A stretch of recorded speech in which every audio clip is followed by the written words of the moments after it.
Hey now, we are getting over, and I am the Silver King, Adam Silverstein, here to lead you through these hard times.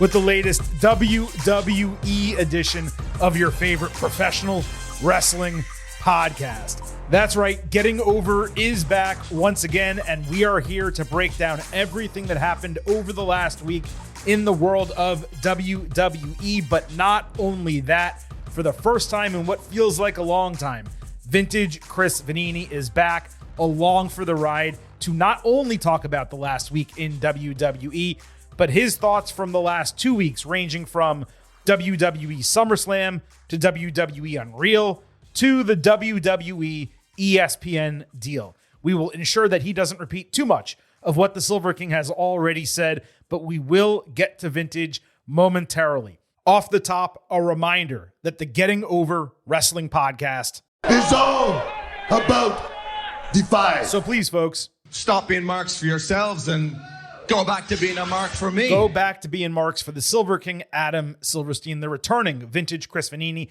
and the entirety of the Getting Over Wrestling podcast. Head over to Apple Podcasts and Spotify.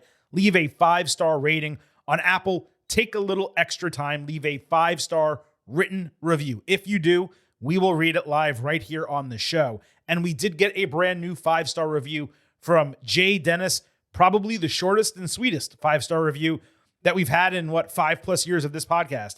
5 stars, great listening. Sometimes less is more. Jay Dennis, we greatly appreciate that, and we acknowledge you. Acknowledge.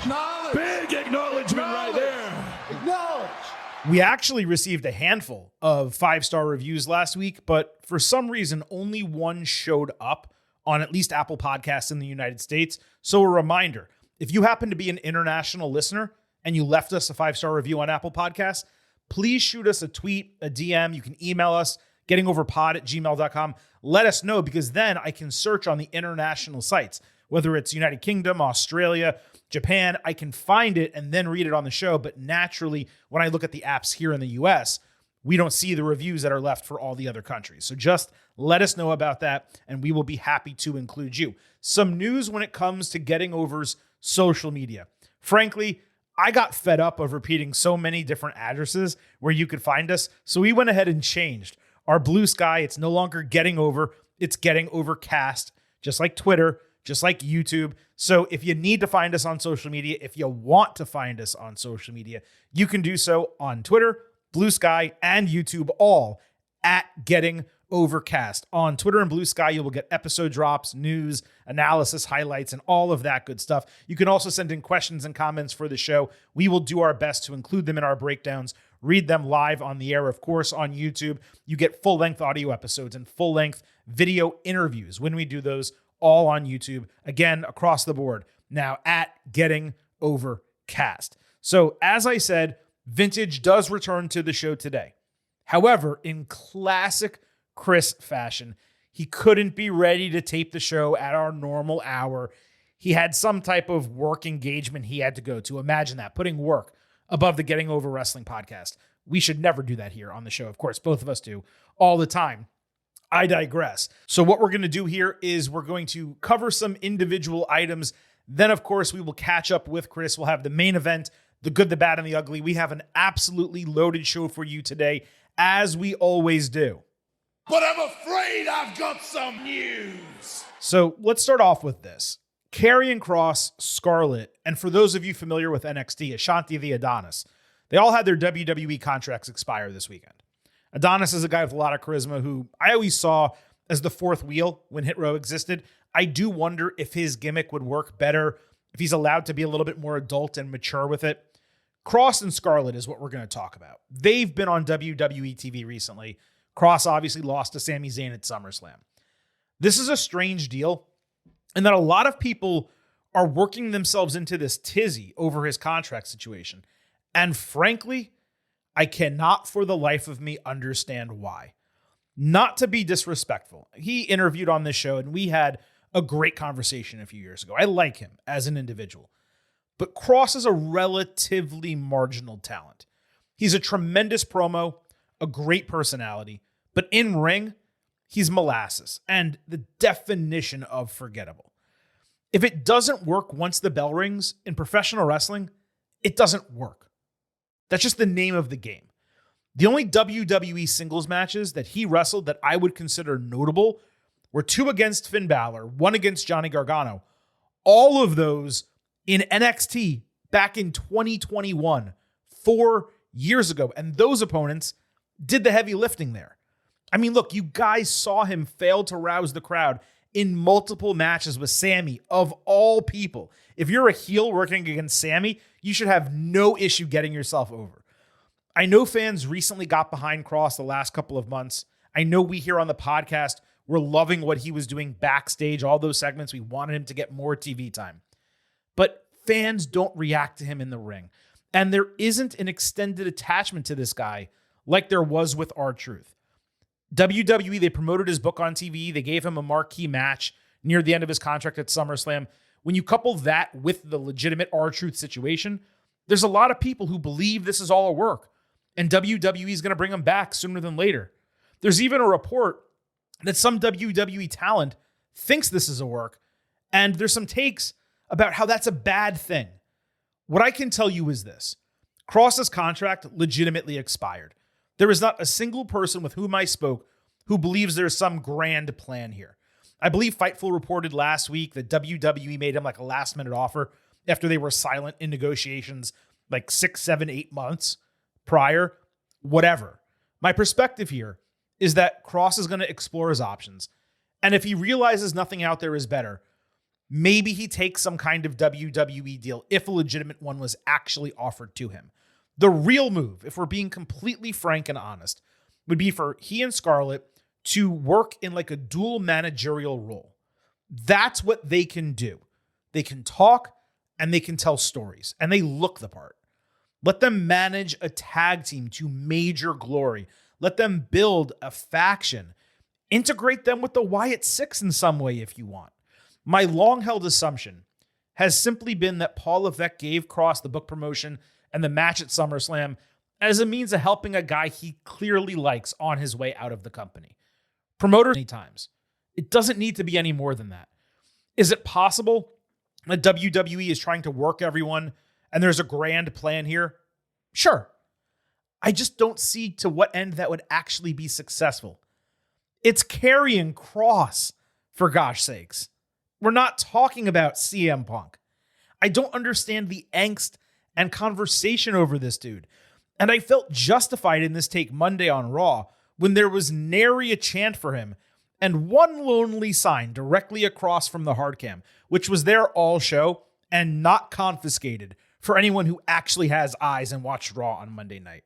So on this Kross shit, I feel like I'm Aaron in the office, overhearing people talk about Holly and how she's so pretty. I don't get it. I don't get it. I'm sorry. I don't get it.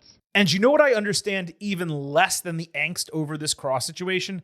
How the same people who are still crying that WWE didn't actually work people by having CM Punk during the Summer of Punk go work independence, they're now crying that WWE might actually be working people with this Kross thing. It's pure hypocrisy. Why would it be okay to do that with Punk back when shreds of kayfabe at least were still alive?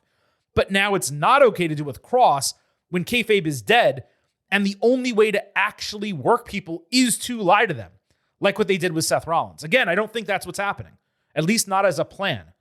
But if it is happening, it's not a big deal, and it's nothing to be offended about. We don't have to be angry or critical at every single thing that WWE does to try to do something different, try to pull the wool over your eyes in this world where kayfabe doesn't exist anymore.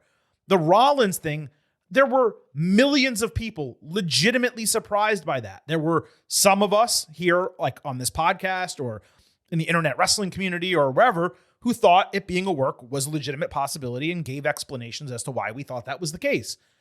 I still absolutely loved that when Rollins came out at SummerSlam and he's on the crutches and I go, oh, you know what? Maybe this is real. And then he turns around and drops the crutches. It's like, oh crap. Even the Silver King, who thought it was a work from the beginning, got worked for a couple seconds. That's what wrestling is all about. We had this conversation at SummerSlam on the Instant Analysis. I think on the, WWE post show, the Fallout episode that we do every Tuesday. Stop being concerned about whether a company is working you. And I promise you, these reports about WWE talent being angry because they're getting worked backstage, they're bullshit. I don't know how else to put it. They're bullshit. If an individual isn't keyed in on something and that bothers them and they speak to the media about it, okay, maybe that individual was bothered. Talent at large is not getting worked up over shit like this. I cannot stress that enough. Corey Graves is going to be back on the AAA Triple Mania announce desk this Saturday, but he will not be joined by Conan. This time around, he will be joined by JBL. There's going to be a lot of WWE talent on this show, but we are not going to be covering it live here on the Getting Over Wrestling podcast. We're not going to do an instant analysis or anything like that. We'll most likely just discuss it next Tuesday on our WWE episode. But at the end of today's episode, we will give you, I got to think of what the opposite word is for ultimate. It'll come to me by the end of the show. We'll give you an extremely brief preview of AAA Triple Mania because there is so much WWE talent involved. The other major WWE news item from this week, and it really just transpired on Monday, Naomi was pulled from a scheduled Women's World Championship match on Raw after not being medically cleared ahead of the show. This according to WWE. Now, WWE said on social media, stay tuned to Raw for updates, except they provided no further update on the show, never got back to it, and didn't mention her outside of like the opening of the program. Nothing is leaked at this time either, by the way. Sometimes when a situation like this happens in this manner, it's either a serious or progressing deal, especially because WWE, if she was totally fine, could have run an angle of some kind to write her off. So best wishes to Naomi here. Hopefully this is something minor. She's able to get back quickly because this title run for her has been tremendous so far. It's the best character work of her entire career. It's the best wrestling of her entire career. It's the most interesting she's been in her entire career. And despite the fact that she is firmly a heel, she's getting over with the fans probably stronger than that one glow run where she ultimately won the championship, I believe at WrestleMania 33 in Orlando. Now, there's one other direction this whole thing could go, which would certainly not be bad news for her personally, and that's a pregnancy. And the only reason I even bring that up is because like a month ago, maybe 2 months ago, it could have been on the road to WrestleMania, I recall a Naomi interview where she said, look, being 37 years old, I'm going to have to make this decision sooner than later, given my age, the career aspirations I still have, etc. We obviously saw this happen with Becky Lynch about 5 years ago, where she unexpectedly got pregnant and shocked Asuka on Raw, relinquishing the title to her through the Money in the Bank briefcase immediately after, of course, Asuka had won that. So I'm not saying that this is the case with Naomi. I just have this weird inkling that perhaps it is a medical issue, but it's not necessarily a negative medical issue. So the timing obviously would be extremely rough for WWE, given they were legitimately strapping the rocket to her right now. But, Naomi and Jimmy Uso, it seems like this is something they've been considering, again, just according to Naomi. And if this is how the timing worked out, then that's just how it goes sometimes. And I'm sure plenty of people listening to this who have kids can speak to that. So either way, wish Naomi the best, and we will certainly get much deeper into her situation and how her status played out across Raw on Monday night, again, despite the fact that there were no updates outside of Michael Cole at the very beginning of the entire show. Now, we have a bunch of show left, but I would be remiss if I did not remind you that here at Getting Over, I happen to love the number 5. and I hope you do as well, because for $5 a month or $50 for the entire year, you can become an official Getting Overhead. Just visit buymeacoffee.com/gettingover. Sign up. You'll get bonus audio, the fastest 5 minutes in professional wrestling, instant reactions to every major show, and exclusive news analysis posts every week. Again, that is buymeacoffee.com/gettingover. We're a free show. We're an ad-free show. This is how you can support us financially and ensure that we continue producing this podcast. I will also note, in addition to subscribing and getting all that extra content, you can just tip us. There's a way to buy us It's called Meats on that website. Really what you're doing is you're buying us a beer, $5 at a time. You can contribute as many of them as you want. And I mention that because we had not one but two listeners do exactly that over the last week. So I wanted to shout out Andrea W. Bought us 3 beers. She said, just finished the marathon of podcasts. Bravo. This was obviously done coming out of SummerSlam week. JJ bought us a beer. He said, big fan since Adam started with BC. Shout out Brian Campbell. Very much appreciate Chris's sounding board and frequent, I honestly don't care about that, reactions. I share the fandom for women's wrestling and especially appreciate the previews and post shows for PLEs. Keep it up, fellas. We definitely will. JJ, Katie signed up as a monthly subscriber. She said, happy to acknowledge the best wrestling podcast monthly.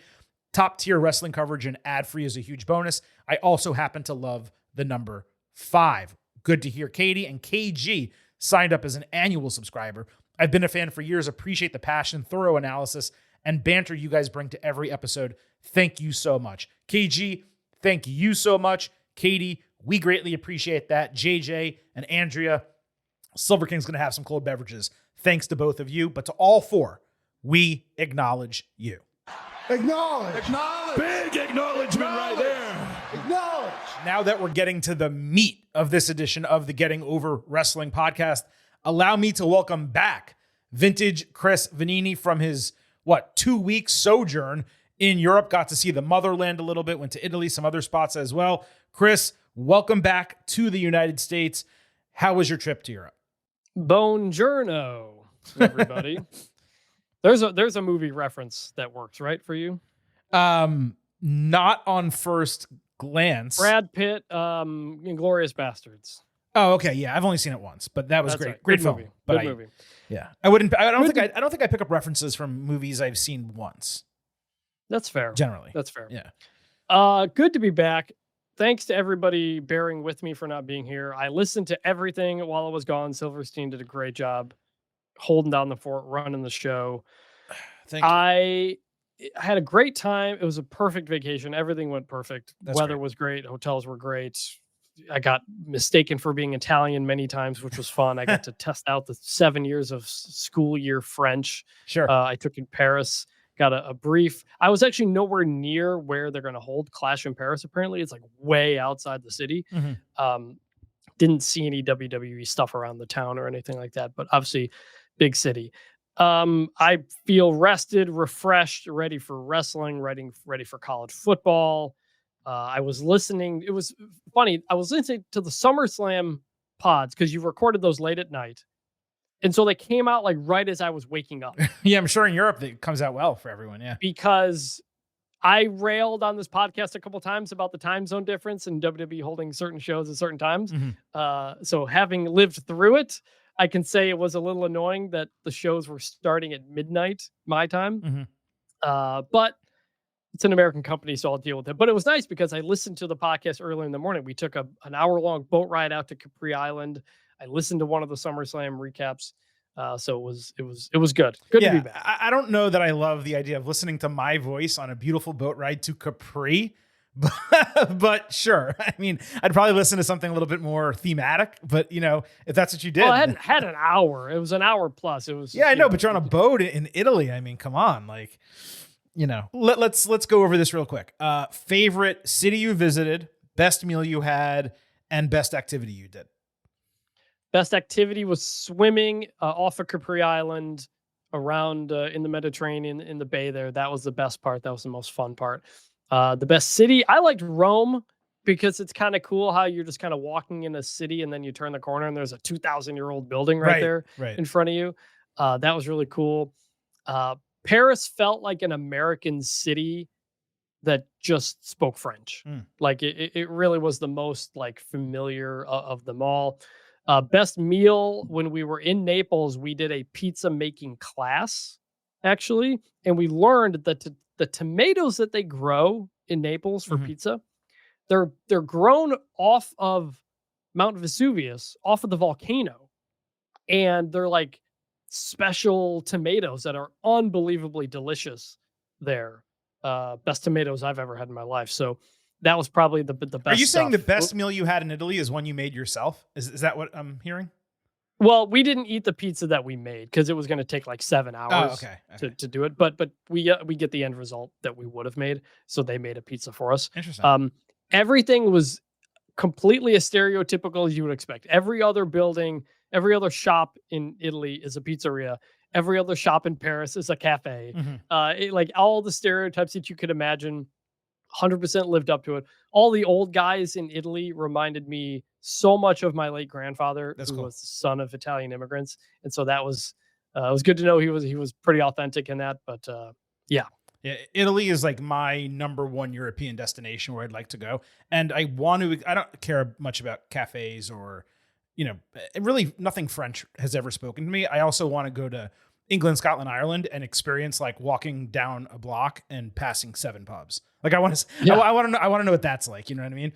So that's cool. Yeah. I'm glad you had a great time, and we'd spend more time on it normally if we didn't have, of course, so much to catch up with you on. Let's kind of run down the list. Okay, let's start with SummerSlam. Obviously, there were 12 matches across these shows. You heard everything I had to say on 2 Instant Analysis podcasts and the Fallout edition the following Tuesday after SummerSlam. What were your top level takeaways from WWE's first 2-night summer? I'm going to use the word again, sojourn. So first off, I couldn't watch it on Netflix in Italy, despite me thinking that was the case. From my experience, I still had to use the WWE network, which I didn't want to pay for at midnight when I was going to sleep. So I didn't actually watch all of SummerSlam until I got home. And so it is international, but I guess it's not all synced up or something. I'm not sure. I was not able to watch everything kind of live or even fully as it happened. But as for the show itself, kind of played out, I think, mostly as expected, other than the 2 closes to the nights. The CM Punk, Seth Rollins of it all, I still think it was ultimately a real injury at Saturday night's main event that they turned into a work. I'm curious if that plays into the next season of Unreal, as we'll get to. I am a little bit. You made the point on the show of like, do you want to be worked or not? And it's a fair point, and I'm probably a bit contradictory and hypocritical in my feelings on it. I think ultimately LA Knight on Raw made the most astute point, which was you had the Money in the Bank briefcase anyway. What's even the point of faking the injury? So I think that's kind of the plot hole that sticks out to me. I'm glad he's not hurt. First of all, obviously that's very important that Seth Rollins is not injured. That was a great match between Punk and Gunther. Gunther bleeding like crazy, and the way he reacted to it was awesome. So that was fantastic. Elsewhere, the Jelly Roll stuff, like it was as good as it could possibly be, and that's a credit to him and Logan Paul and everybody. I just never connected to it because it felt a little bit too kind of gimmicky to me. But credit to Jelly Roll for working his ass off and making it good, and the crowd was cheering. So I cannot deny any of that. TLC was awesome, but I couldn't believe the Wyatt 6-1 again. And I just wish LA Knight was on the show. Now we got to it with Raw and what comes later, but I was surprised he didn't make it on the show in any type of way.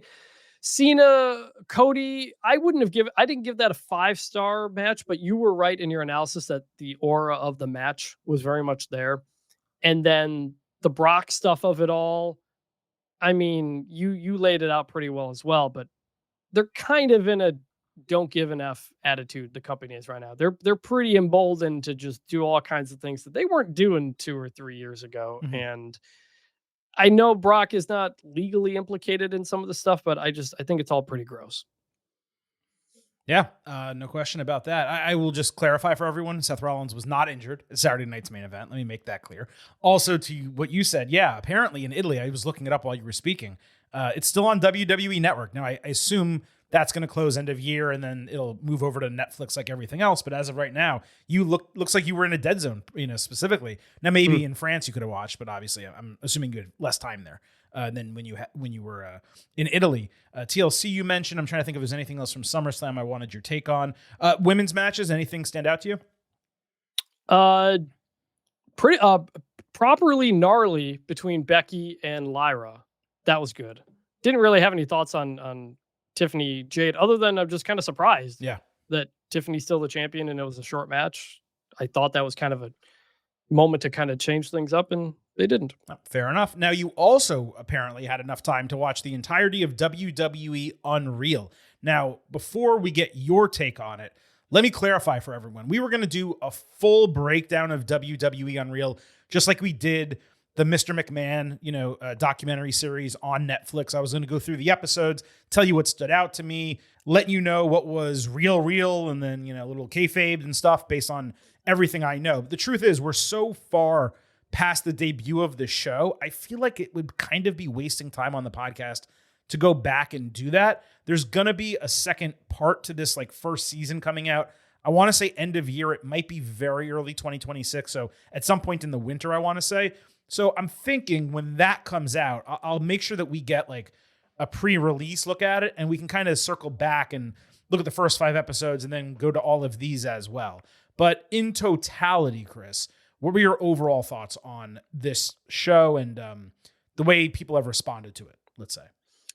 I don't know how people have responded to it because I was traveling, but I watched the whole thing on my flight there. It was a 10-hour flight. I watched all 6 or 7 episodes straight, and I was captivated the whole time. I found it really interesting. I found it way better than the SEC football documentary that also came out that week. I watched that on my return flight home. Mm-hmm. That I didn't really care for, but the WWE one I thought Unreal was real. It was really good and focused enough on some people where you root for Rhea Ripley more. You get to know kind of the mental stuff she's going through. But there's a part of me that's I don't like, as a fan, I don't like knowing all this stuff sometimes, because now it creates the door where Cody Rhodes goes on a podcast and he gets asked about turning heel, and he talks about what does it mean to turn heel, and that ruins wrestling for me. Right. And it ties into the John Cena face turn as well, saying the decision was made because it would be good TV. That is the craziest explanation I've heard in the history of pro wrestling for a heel turn. We wanted to do it for television. You're just telling us that this whole thing is fake on the show. And I really dislike that part of it. So the journalist in me likes seeing a lot of the behind the scenes stuff. I also think a good chunk of it was a work, obviously, because it's WWE, in terms of, I'm sure how certain writing decisions were made and whatnot. And everybody there knows they're on camera and they know how to work the camera in terms of who's going to win the Rumble and all this stuff. But I thought it was interesting that they were worried about Jey Uso and his cardio and stuff like that, right. which is a stuff real we talked problem. about. Yeah. We all know that. We can all see that. So I found some of that really interesting. It's probably a bit too far behind the curtains for me, in terms of, I don't want people coming into wrestling, coming in talking about it as a fake thing. Right. And I think that was my biggest issue with it. But the quality of it was very well done. Yeah, the production and the work that was done overall was outstanding. I thought they missed the mark from the standpoint of not profiling enough wrestlers. What they did with Rhea Ripley should have been done for a lot more men and women on the show. And even what they did with Rhea kind of just, they just touched on it, right? One of the reasons Hard Knocks and some of these other shows really work is because they single out individuals, and some of them they follow over the course of an entire training camp, or some of them they just focus on for a single episode. They give you a mini profile or an extended profile. And that's really what this should be. You want the, general casual audience, or perhaps even the audience that is only watching this because it's a documentary about something they don't really know that much about. You want them to connect with these people. That way they tune into the show and they have a reason to watch besides the entertainment of it all. That's why the F1 Drive to Survive is so successful. That's why Full Swing, also on Netflix, is so successful. And that's why Hard Knocks is so successful with the NFL. It started going there, but it focused way, way too much on the creative and the storylines as opposed to the actual personalities. And that's WWE for you. You've heard this for decades. They don't want anyone else to be a bigger star than the company. Okay, sure, but there is a line between those two extremes where you can get people over and then keep them in your orbit. And that's what they're doing now, what they've successfully done. With Roman Reigns is a great example. He is firmly in the WWE orbit. All the stuff he does outside of WWE are thanks to WWE, right? And they can do the same with Rhea Ripley and some of these other people. but it just felt like the show was a little bit too close to the vest when it came to the talent and a little bit too far reaching when it came to the creative. It wasn't surprising to me that the stars of the show were, Paul Levesque and the creative team, because that's kind of what the trailers told us. But the stars of the show really should be the wrestlers. Yeah, that's a good way to put it. Like, we don't need to see the discussions about who's going to win and why. And like, I understand. Well, it's okay it's okay to dip into those though. Like Hard Knocks, they'll show you what the GM and the coach are talking about in terms of, roster and stuff. And it's okay to dip into that. Well, we're thinking about doing this for Rhea. And then Rhea doesn't get that push. And then you see Rhea, doing something else and being displeased with it, let's say. Like, that's the reality that I'm interested in. Not so much, here's how the heel turn worked, and these 7 people all got phone calls, and we called Travis Scott before we called John Cena and Cody Rhodes. Like, what? Yeah, that was also like treating it like it was like the biggest thing in the world, knowing now that it was clearly a failed turn, and they just literally turned it back the same week on television and said it was because of TV. That's the kind of thing that makes me wonder, like the Seth Rollins injury, like that's probably going to be a focal point of its own episode in the next documentary. And that's where I get annoyed, where I think some of the things happening on WWE programming are happening for the purposes of a behind the scenes documentary. That's when you're crossing streams too much. That really, I think, frustrates me. One scene that always stuck with me in that was Rhea being nervous before a match and talking to Damian Priest beforehand. That. Yes. Who I don't even think was on the show. And you could tell the friendship between the two of them. And I was like, man, I'd love to see those two more, both in the documentary and just on WWE TV as well, with Priest still kind of floating and not really figuring things out. Him and Rhea, they help each other so much. And I'd love to see that more, because that was a really cool scene. That moment, the humanity of CM Punk that we saw throughout large portions of that show, that to me was the most captivating and interesting stuff, because guess what? The wrestlers are the most captivating and interesting people, not the senior vice president of creative who happens to, be there alongside, Paul Levesque talking about the way they're going to book this one thing. And you know what? The producers also, I found incredibly intriguing. Yes. Abyss and Jason Jordan, those are the people that I want more information on. I want to learn. Tell me about how Jason Jordan got in that chair. Give us his backstory. Let us follow him a day in the life of a WWE producer. That's an episode. That's something I care about. Not, here's some little, half real, half kayfabe bullshit. In terms of the reaction, Chris, just to kind of cue you in on it. Basically, it was, this exposes the business too much.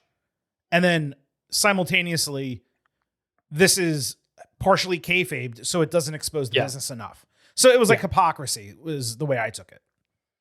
Yeah, I think that's a way to put it. Like, a good chunk of that, I think, was kind of a work. Right, which, it's kind of like you either wanted this to completely expose the business, or you should be happy that it didn't. There's no real in between. But you have to pick a side. You know what I mean? And people say both. One out of the left side of their mouth, one out of the right side of their mouth. And I say both too. Like I said, like I found it interesting, but also like kind of wish I didn't. Well, no. I'm talking about people criticizing it for being somewhat kayfabed, but then not digging into the business enough. You can't have both of those opinions. You have to have one or the other. Either you would recognize that it was somewhat kayfabed, and that's okay. It makes you feel better about it. Or you don't like that, and you wanted something completely real. And if that's your take, then that's your take. And that's okay. Yeah. Let's move on, because we're spending more time on this than we needed to. We're spending more time on this than SummerSlam, which is incredible.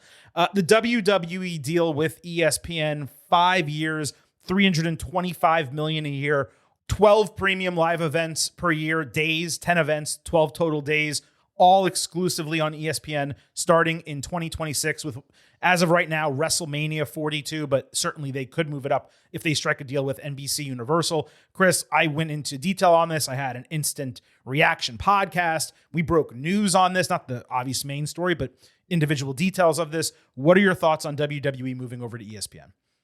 Yeah, first I want to credit you, because you were the first one to report and continue to push that not all cable deals will have this in there. And that includes me, because I have YouTube TV, and I checked with you. I was like, so no YouTube TV. And you said you had asked specifically about that. So you were right. It literally took, I'm not even exaggerating, it took 10 hours for someone else to properly follow up and report on that. And that's not a Barry Horowitz. I'm not patting myself on the back. I'm just saying it's ridiculous how poor the reporting was from everyone else. That's pretty much all. No, and that's important. And you did a good job with that because it impacts like me. So I like me too. I have YouTube TV. Yeah. So kind of wild. It kind of just came out of nowhere. I hadn't seen it really floated at all. And then you think back, like when you're a kid, like WWE on ESPN is like the thing you dreamed of. And so now that's happening, and that's going to be really interesting. Good for Joe Tessitore, who's for sure both. I think I'm most interested. WWE still producing; it's all going to be the same. My two big things are: one, I got to get this on YouTube TV. We got to figure this out. Yeah. I don't want to be paying $30 a month.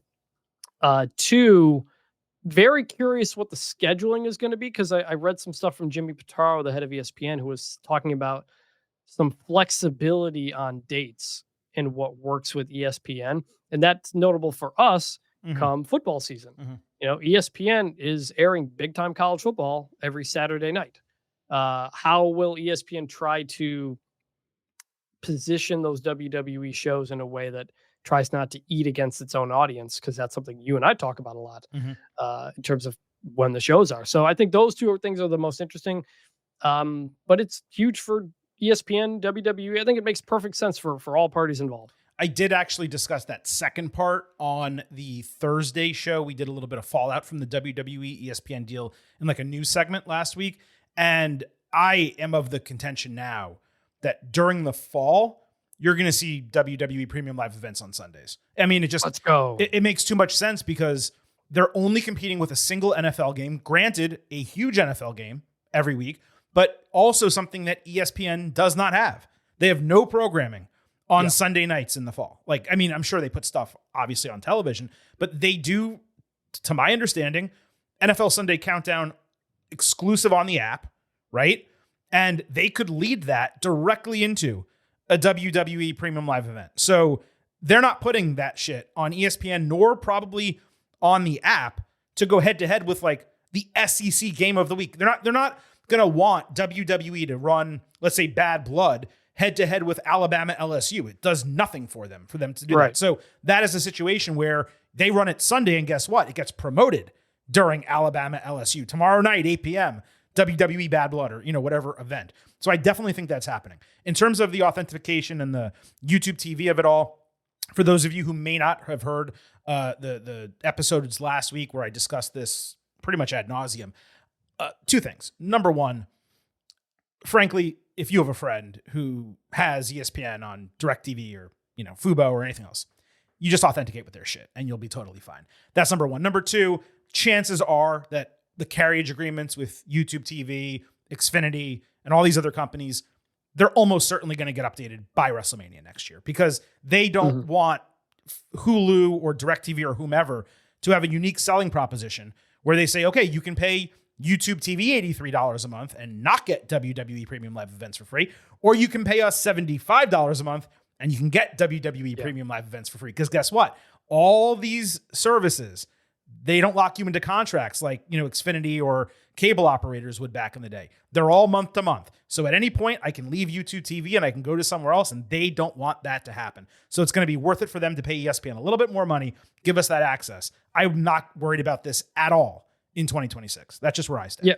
Yeah. And that's what the cable companies are trying to do to survive, frankly, is cut deals with the broadcasters where you get the streaming service for free with the cable subscription. So and ESPN doesn't want you to cut cable because they make a lot of money from cable. They want it to work too. Yeah, their $30 price, it is more than they get for your cable subscription, but they still get plenty of money from your cable subscription. I believe, Chris, they make more than anyone else does, right? Yes, by a lot. Yeah, the reason your cable bill is so high is because of the ESPN channel. Right, and that's why it's always included. Like you can get like the most basic plan sometimes in some places and not get ESPN, but even like the middle tier, it always includes ESPN in most of its family of networks. And then, of course, they put a couple of them sometimes behind the additional $10 paywall here and there.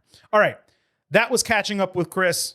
Great to have you back on the show. Now it's time for us to actually talk about shit that happened this week in the world of WWE.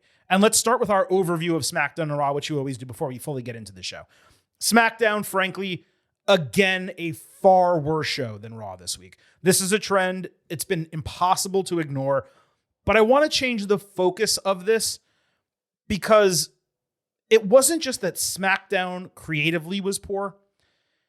The wrestling matches on WWE television this week, really with the exception of one, were poor. Not from a quality standpoint, how hard everyone worked, but the way they were booked. There were 8 total matches this week, which on its own left something to be desired. 8 matches, 4.5 hours. You can do better than that. But here's the finishes that we got across these matches. 3 disqualifications, including the main events of Raw and SmackDown. 2 roll-ups, an interference pinfall, and then Chelsea Green and Maxine Dupree losing clean. So 25% of the TV matches this week were straightforward, and both straightforward finishes were respectfully non-competitive talents who lost to 4 horsewomen, Charlotte Flair and Becky Lynch. Not only is that awful booking, it is not sustainable for your viewers. How does Paul Levesque go from, I don't even remember, it was like one random episode in, let's say, like February, because I forget the month, putting 5 legitimate A- or better bangers on a single edition of Raw? How do you go from that to booking this many crappy finishes across an entire week of television? WWE, Chris, they have to be better than this. There's no excuse. What happened to the creative we were getting week to week the last 2 years, where we would come into the show and we would struggle to find bad or an ugly because every segment either made sense or the match was high quality, and we'd really be picking nits to give something a bad. You want to do a DQ in a match? Fine. You have 1 per week. You want to do a roll-up? It's annoying because you can do a small package and all this other shit. Okay. Do 1 roll-up. Wrestlers need to be able to lose matches legitimately. Trip on the ropes, sell an injury, get run into the post. There are hundreds of ways to excuse losses and not have them be squeaky clean. And you can also, by the way, just have people lose sometimes, because in matches, there's a winner and a loser. For some reason, WWE is going away from this idea that a match can just end normally, and it's making television worse. If you think back to when wrestling was as popular as it ever was in the Attitude Era, there was this constant interference in short matches and the Vince Russo of it all. Mm-hmm. And so, like, as I think back to the wrestling I loved, I realized, like, we did get a lot of that. So it's not necessarily a new thing, but it does feel like, all right, we want to give you big television matches, but we're just not going to have a clean finish. And, depending on the situation, sometimes I'm okay with that, sometimes not. But when LA Knight has a win over Seth Rollins clean, then gets an interference in his rematch, and then he doesn't get another one-on-one rematch, it's like, well, okay, how much does this really matter or not? The idea is wins and losses matter, so we're not going to have anything clean, but then you're not having a complete show, So it's like, it's swung too far in that direction. You can have people win and lose clean, and it's not the end of the run. Absolutely. I mean, I don't know how many times I've seen someone just lose a regular match in NXT, and I'm pointing at NXT because it's under the same umbrella, but obviously a different booker. Shawn Michaels is booking it. You'll just see someone lose a match, and then the next week they're still on television, and they go, "Yeah, it sucks that I lost. I'm going to bounce back from it." And then 2 weeks later, they win a match, and everything's fine. Like, yeah. I don't understand why everyone is so hesitant in WWE. Like, I could go through the SummerSlam card, Chris, and I'm not going to because I didn't prepare it for the show. But I would bet if I looked at the finish to all of those matches, interferences, distractions, unclean finishes is pretty much what I'm trying to get at. We did have 2 that were squeaky clean, the 2 main events of both nights. And guess what? Both of those matches were fantastic. Meanwhile, you have the, let's say, women's triple threat on that show.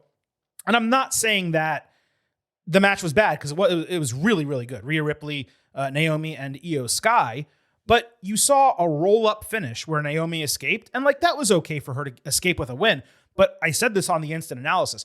Compare that to the women's triple threat we had on Raw for the Intercontinental title, where Becky won in similar fashion, but she did like a float over, crucifix pinning combination or seatbelt, whatever it was.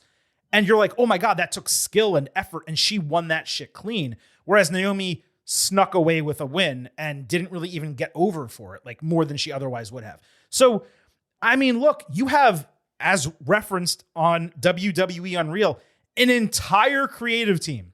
You have all these producers. Let them produce, let them be creative, Chris, because What's happening sometimes in individual weeks like this one, and on some shows, like let's say a good portion of SummerSlam, is no one's getting over because they're not winning clean, and no one has any adversity to fight back from because they're not losing clean. Yeah, and I think it also gets to the point where you start to condition fans where if all of your TV main events aren't going to be clean, you're really just waiting for the thing at the end. You're waiting for somebody to come out, and then you're not paying attention to the wrestling. I think that becomes a problem. And to be fair, that's exactly what I did last week on Raw and this week on Raw. I did think the SmackDown match was going to end legit. I didn't expect anything to happen there, but both Raws in a row, they were almost identical finishes to the show. One involving Jey Uso, one involving Roman Reigns. That was really the only difference. All right, we got a ton to talk about from TV this week. As you can tell, not all of it criticism, I promise you. We're going to get to it right now, starting as we always do, by sliding into the main event. This is the main event. John Cena opened SmackDown getting a straight up crazy ovation in Montreal, almost as if this was his retirement show. I would say 20% of the audience was wearing his special one night only event shirt, which is actually absurd when you think about that. Cena put over the Montreal crowd. The chants were deafening. He talked about it being okay to be afraid, saying he was worried about letting fans down no matter how much he gives them. That would lead fans ultimately to forget about him. Cena said in 2025, he would never choose Brock Lesnar as an opponent, but he'd also never back down from him. And now Lesnar and everyone else has a John Cena problem. He said Lesnar can come get some whenever, and he challenged the rest of the locker room to do the same. So, of course, someone from the locker room did exactly that. Logan Paul's music hit, and I swear to you, my legitimate verbal reaction on my couch Friday night was this. Are you fucking kidding me? Immediate FU Logan chants, bleeped properly for the first time in forever. The back and forth was relatively basic. Paul said he wanted a match in a French-speaking country, but not Canada. Drew McIntyre then attacked from behind with Cody Rhodes saving. It lasted maybe like 30 seconds. Cena accepted the challenge for Clash in Paris, then agreed to team with Rhodes against them in the main event. So we got a John Cena TV match, which is really cool. It would be impossible for me, Chris, to be less interested in John Cena Logan Paul. This guy has 11 dates left after SmackDown last Friday, and WWE is going to use like 2 to 3 of them on this piece of shit. You got younger dudes like Braun Breaker, Jacob Fatu, Dominic Mysterio, hell, Trick Williams, even older guys, AJ Styles, that you want to see Cena fighting. And you're running a Logan Paul match in Paris 4 weeks after Lesnar attacked Cena? By the way, where the hell was Lesnar on Friday night? How do you not capitalize on that surprise immediately on your next Blue Brand show? Can you imagine if Seth Rollins didn't show up to the Raw after SummerSlam? I'm completely flummoxed by this, especially when you remember that Cena and Paul literally teamed up a couple months ago. If you're going to run this angle, that should have at least been referenced as part of the reason for them fighting. You let me down in that match, John. I can't believe I ever teamed with you. Now I'm going to make you pay. Like, why would you not say that? But really, because they already shared the screen together and Logan already got his rub from Cena, this doesn't need to happen at all. Like, who is this for, Chris? The 5 to 10 people who watch Impulsive and haven't already tuned into WWE? Who else is WWE trying to get from Logan Paul by having a matchup with John Cena here? Yeah, that's my biggest issue. Is that we already did the Logan Paul and Cena thing. You know, like, why does he get 2 bites at the apple? Right. In this, it's with such limited time. I mean, the whole John Cena fighting, you know, up and comers, you know, another U.S. Open Challenge type of run. I think it's pretty clear we're done with that. That is just not happening on this farewell tour, which is a real shame because I think ultimately a lot of this farewell tour will be mostly unmemorable. Mm-hmm. And it's because of the decisions that they've made in that process. Cena. So when Cena turned face, and aside from saying he did it for television, which is stupid, he did say, I want to do this to win this title and leave with this title so you guys can never forget me. That was a good explanation. Absolutely. That was a good, like, human type of feeling where you could understand that. And so he kind of leaned into that a little bit again here. And that will get the crowd on your side. he kind of moved a little bit into jokey Cena for a minute there that I didn't really care to see. So it kind of, my emotions fluctuated throughout this thing. And then again, the Logan Paul of it all, like we said, is just, I can't believe we're doing this again.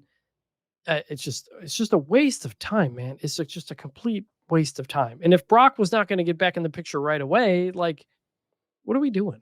I don't know. Like, I'd rather this guy feud with Carmelo Hayes, frankly. And I'm not even joking, because at least they would go back and forth on the mic, and like, you could actually, by the way, even look, forget Carmelo Hayes. I mean, even like Sheamus or like somebody. Well, who's the reason I say Carmelo is they actually had an interaction back on that NXT when Cena was down there. There was a Cena Mello thing, and like they could have parlayed that into something on TV. And look, I know you're going to say, Silver King, you're being ridiculous. I know you like Mello, but like Logan Paul is legitimately more popular and famous. Of course he is. But the point I'm making is he already got his rub. There are three people who are going to be working with Cena twice during this run. Okay. Cody Rhodes, which was the main linchpin of, losing the title and then winning it back, which is fine. He's your new white meat babyface. Cool. R-Truth, the second match was basically fake. They weren't really running it a second time. And now Logan Paul. If you were going to do two matches, it should have been CM Punk or Randy Orton, AJ Styles coming up. Hell, even Brock Lesnar, because they did have a legitimate long-term feud. You want Lesnar to win the first one and then Cena to come back and win the second one? I can at least stomach that. And I'm not someone who's sitting here saying Cena needs to put over every young babyface and heel he possibly can on his way out. But if we're going to do fresh matchups, don't run back Logan Paul. And what frustrated me even more is prior to Logan coming out on Friday, we were getting peak Cena crowd work. The fans were going batshit crazy. It was to the point I started thinking, okay, look, the heel turn was ultimately a failure, but maybe it was a success in another way, because it's ensuring fans now don't take the remaining babyface run for granted, almost as if their emotions were bottled up and they're now pouring out because they don't have to go back and forth between cheering him and booing him. The pops he got Friday night, following up the one he got at SummerSlam, were insane. Not having Cena follow up to address the recanted heel turn, I thought that was odd. They wanted to just move on from it. And all in all, it was just, how is this the best way you can use Cena now that he's a babyface? I don't want to overlook, though, Chris, something else from this. McIntyre being involved here with Cody and Cena is great. He played second fiddle to Paul briefly in that segment, but he is sliding into that long-expected challenger role for Rhodes because Cody's champion and now he needs to work against heels. That was positive, but what I'm concerned about is when we go into Clash in Paris, if that match happens, let's say, and both of these are on the same show, that McIntyre Cody for the WWE title takes a back seat to Cena Logan Paul. Yeah. I mean, possibly. I think with Cena, like McIntyre's in a good spot, and ultimately that's why I came around a little bit on the Jelly Roll stuff, because I was like, all right, like it is ultimately elevating McIntyre. It is. Although I will say the most notable spot of the match was Logan Paul. Mm-hmm. So, but with Cena, like, what is the story for the rest of the year?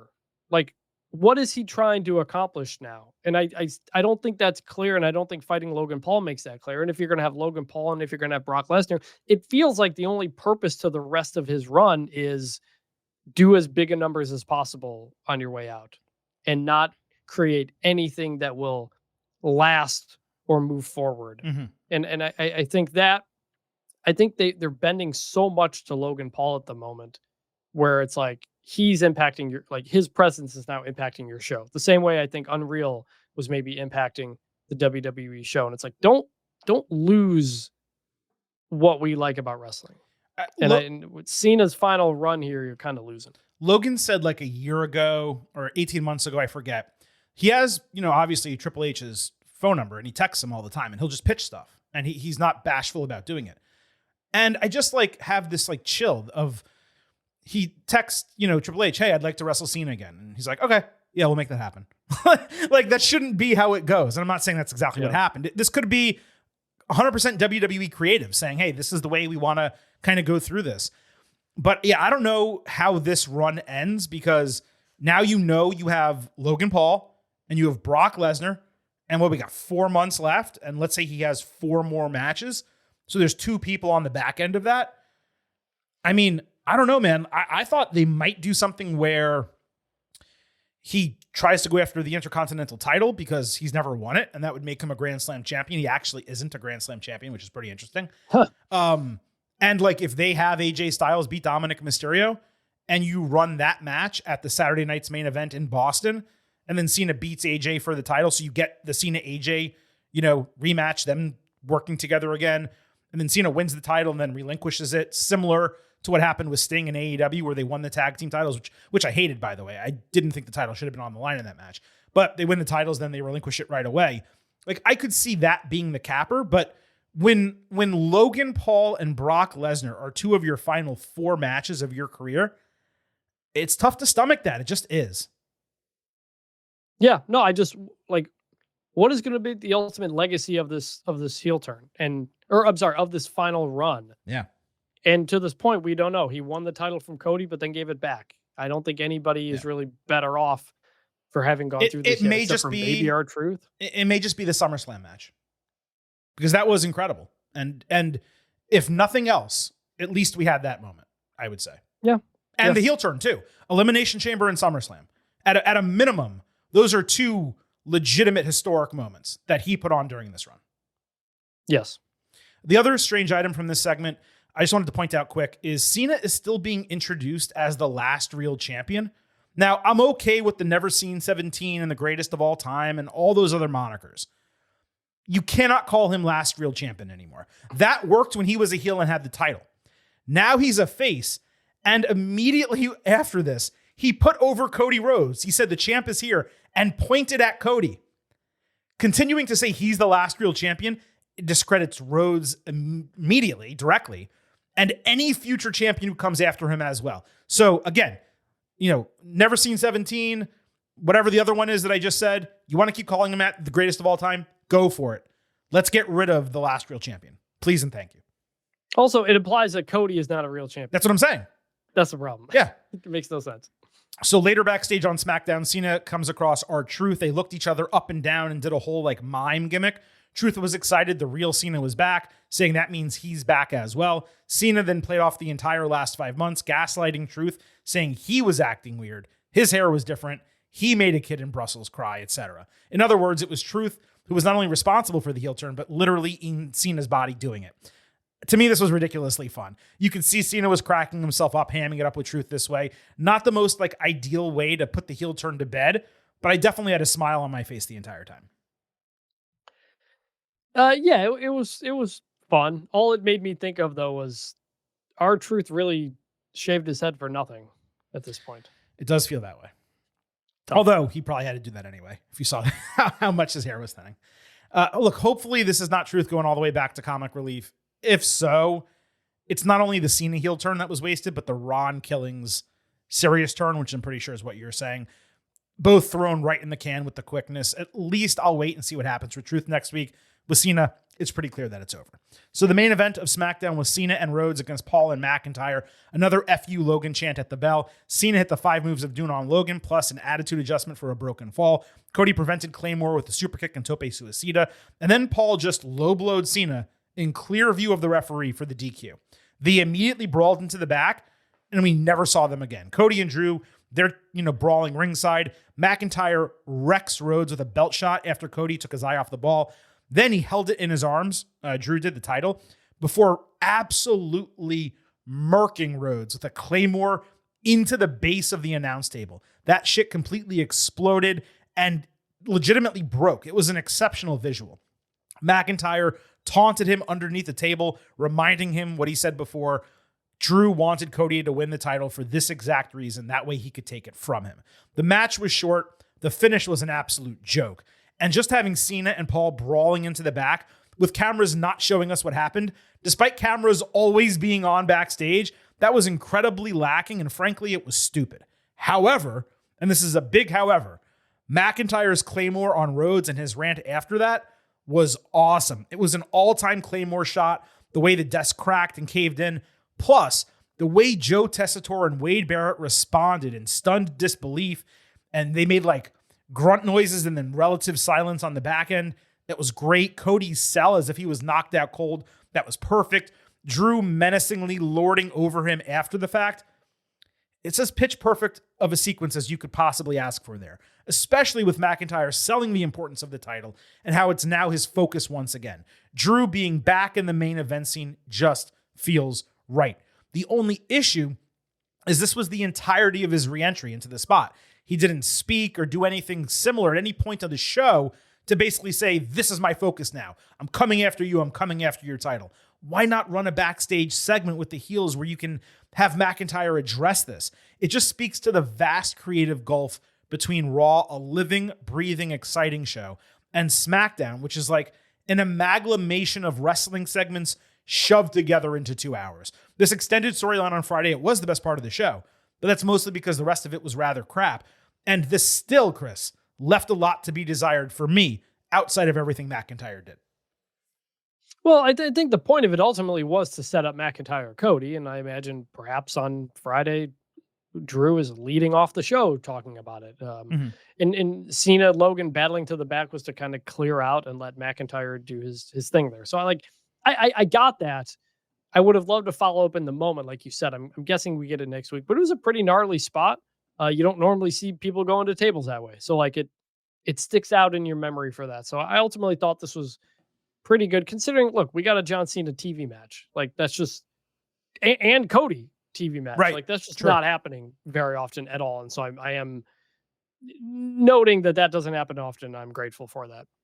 That was most certainly welcome because we basically never get that. By the way, this will likely be the third time in 4 years that McIntyre loses a world title match at a Clash show in Europe.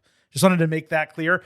I mean, look, They could actually pull the trigger, except pulling the trigger in Paris and not Scotland or Wales would obviously be silly for his particular character. So that, I mean, at this point, pulling it anywhere is just not going to work when they didn't do it in Scotland. So it's going to be a letdown either way. Yeah, that's true. All right, that wraps up the main event scene from SmackDown. Let's move over to Raw. CM Punk opened Monday night getting an incredible reaction of his own. He was obviously angry, saying he should have been out there in front of the fans as champion, but clearly he has a Seth Rollins problem. Punk said he's more possessed than ever with winning the world championship, and while he hates the game, in this case, he hates the player too. He's going to break Rollins' legs so he doesn't need to pretend to be injured in the future. LA Knight interrupted for a face-off and a handshake, putting Punk over, agreeing he was robbed, and said he deserved another opportunity. But then, of course, he pointed out he deserves his chance as well. And Punk incidentally screwed him last week by interfering. Punk answered with what I said last week. He saved Knight's career because he was going to get his ass stomped into the concrete. It heated up from there. Knight promised to let bygones be bygones as long as he got the first title match. And then it just started cooling down, like waning away. And all of a sudden, Paul Heyman interrupted. Just the right time because he saved the segment. Heyman cautioned Knight about being friendly with Punk, basically blaming him for losing his job at WWE and everything else negative that's happened to him over the last few years. Punk challenged. Heyman set the match. Punk then spoke over Knight, which was odd. And it looked like the whole segment was over. But Braun Breaker starts charging to the ring. He has to get held back. He's screaming that you're 47, you can't fight me. You're 40, you guys are 100 years old combined. You can't do shit against me. Breaker's mini rant at the end, I gotta be honest, it was easily the best part of the entire segment. Not that it was otherwise notably poor, but the combination of Punk and Knight cutting babyface promos at one another, that's not as successful as I'd have expected. Both of these guys are the best when they can take swinging shots. Being respectful, even if annoyed while going back and forth, that's not really their bag. Punk had some really good lines at Rollins to kick it off, but his promo work of late, it's really been lacking teeth, like a trademark viciousness that he has. Remember a couple months ago, he's calling out The Rock as a bald fraud? That's the CM Punk I want on the mic. That's the level of CM Punk anger that should be getting shot at Rollins. Now, the crowd was undoubtedly hot for all four guys. They liked the match booking. That's undoubted. I just thought Punk and Knight were going to be a little bit stronger together. Yeah, I mean, LA Knight, by the way, crazy over still. I thought you almost downplayed the pop he got the night after SummerSlam when he interrupted Seth. That was a huge pop. Okay. He's still getting it here. It's like you said, though, like he was pulling his punches a bit And he was kind of doing the LA Knight thing where he kind of gets lost a little bit and wanders before getting back to the point, where it doesn't fully, it gets there, but sometimes you can feel him kind of losing it a little bit. Right. It happens every time he cuts a promo. Every time. But the charisma is off the charts that eventually he gets to the line to deliver and you're like, all right, I'm good. Like that's just the value of charisma. I would have liked these guys, you're right, to go a little bit harder at each other, and maybe they will. Yeah. In the coming weeks, now that they, based on what happened at the end of Raw, we'll get to. So, I enjoyed it. It wasn't as good as I hoped, but I also think we're going to get more. That's a fair point. This was kind of just the entry into what the booking is going to be. And now that they have reasons to actively dislike each other, and now that they know they're going to fight each other, spoiler alert, it certainly could play more into angst and hatred for one another. And we said that too with the, I want to say, Randy Orton, John Cena feud, maybe even the CM Punk John Cena feud, where like it started off and you're just kind of like, that's it? Like, that's all you guys are going to say? Like the whole Orton thing about like being a dad and shit was weird. And then as it got closer, it did heat up and they cut some really good segments. So maybe the same will happen here. Bronson Reed got a promo package saying he wanted to get something off his chest. He put over Rollins for having the foresight to put him in the vision after he made a name for himself by tsunamiing him 6 times. He said he was glad to have Rollins' respect, but did not want the same from Roman Reigns, who he admitted to schoolyard bullying exactly like everyone is saying online. Reed promised to continue stealing from Reigns until he acknowledged his tribal thief. This whole Shula Fala tribal thief thing, it is genius. I know it's just a play on words, but Reed does come off as a bully, and he's a legitimate Samoan. It's a perfect way to establish him separately from Braun Breaker, which really had not been done since they came together after WrestleMania. This was a case where I would have much preferred a live promo rather than a produced package. Reed so rarely gets opportunities to speak. Live mic work just hits different, even if it's backstage. He was my favorite person that I interviewed when I was at the Royal Rumble in 2024 in Orlando. He was so charismatic and so open and honest, and he didn't stumble over his words or anything like that. Give this man a live mic opportunity. But this was still great for him. Don't get it twisted. It's interesting that Bronson is singling out Roman in such a direct manner. His promo was presented perfectly fine. The question is going to be whether this match gets run at Clash in Paris or if WWE is somehow able to hold off the one-on-one until Crown Jewel. Because it's in Australia, that's where he's from, and that would be a major match for an Aussie getting Roman Reigns one-on-one in a stadium show. The last time WWE was there for Elimination Chamber, if you remember, he was supposed to fight Rollins for the title, got hurt, wasn't able to be on that show because of what happened at War Games. So maybe this is like the make good if they can hold it off till there. If not, maybe it's one-on-one as soon as Clash in Paris. It was a great segment, and you need some of those where Bronson and Braun Breaker do something on their own with nobody else. Because it's like what I said a couple months ago, which was like putting these guys with a group of people is kind of taking away from them, I think. Like Braun Breaker doesn't feel as big of a deal as he did when he was by himself. And so you have to give these guys opportunities to do things by themselves, even though they're heels, the numbers game. You got to let them look strong. And in the promo, Bronson absolutely did. I also think he should not. It looked weird when he came out on TV with 2 pairs of shoes, which I know he took. Right. Why is but that it weird? It looked like too many. Like 1 pair of shoes I thought looked better. Holding 2 pairs of shoes, it was starting to kind of like get in the way. It was becoming too much. So like either like more or less, I think. 2 just looked a little bit weird to me. So you're okay with 3?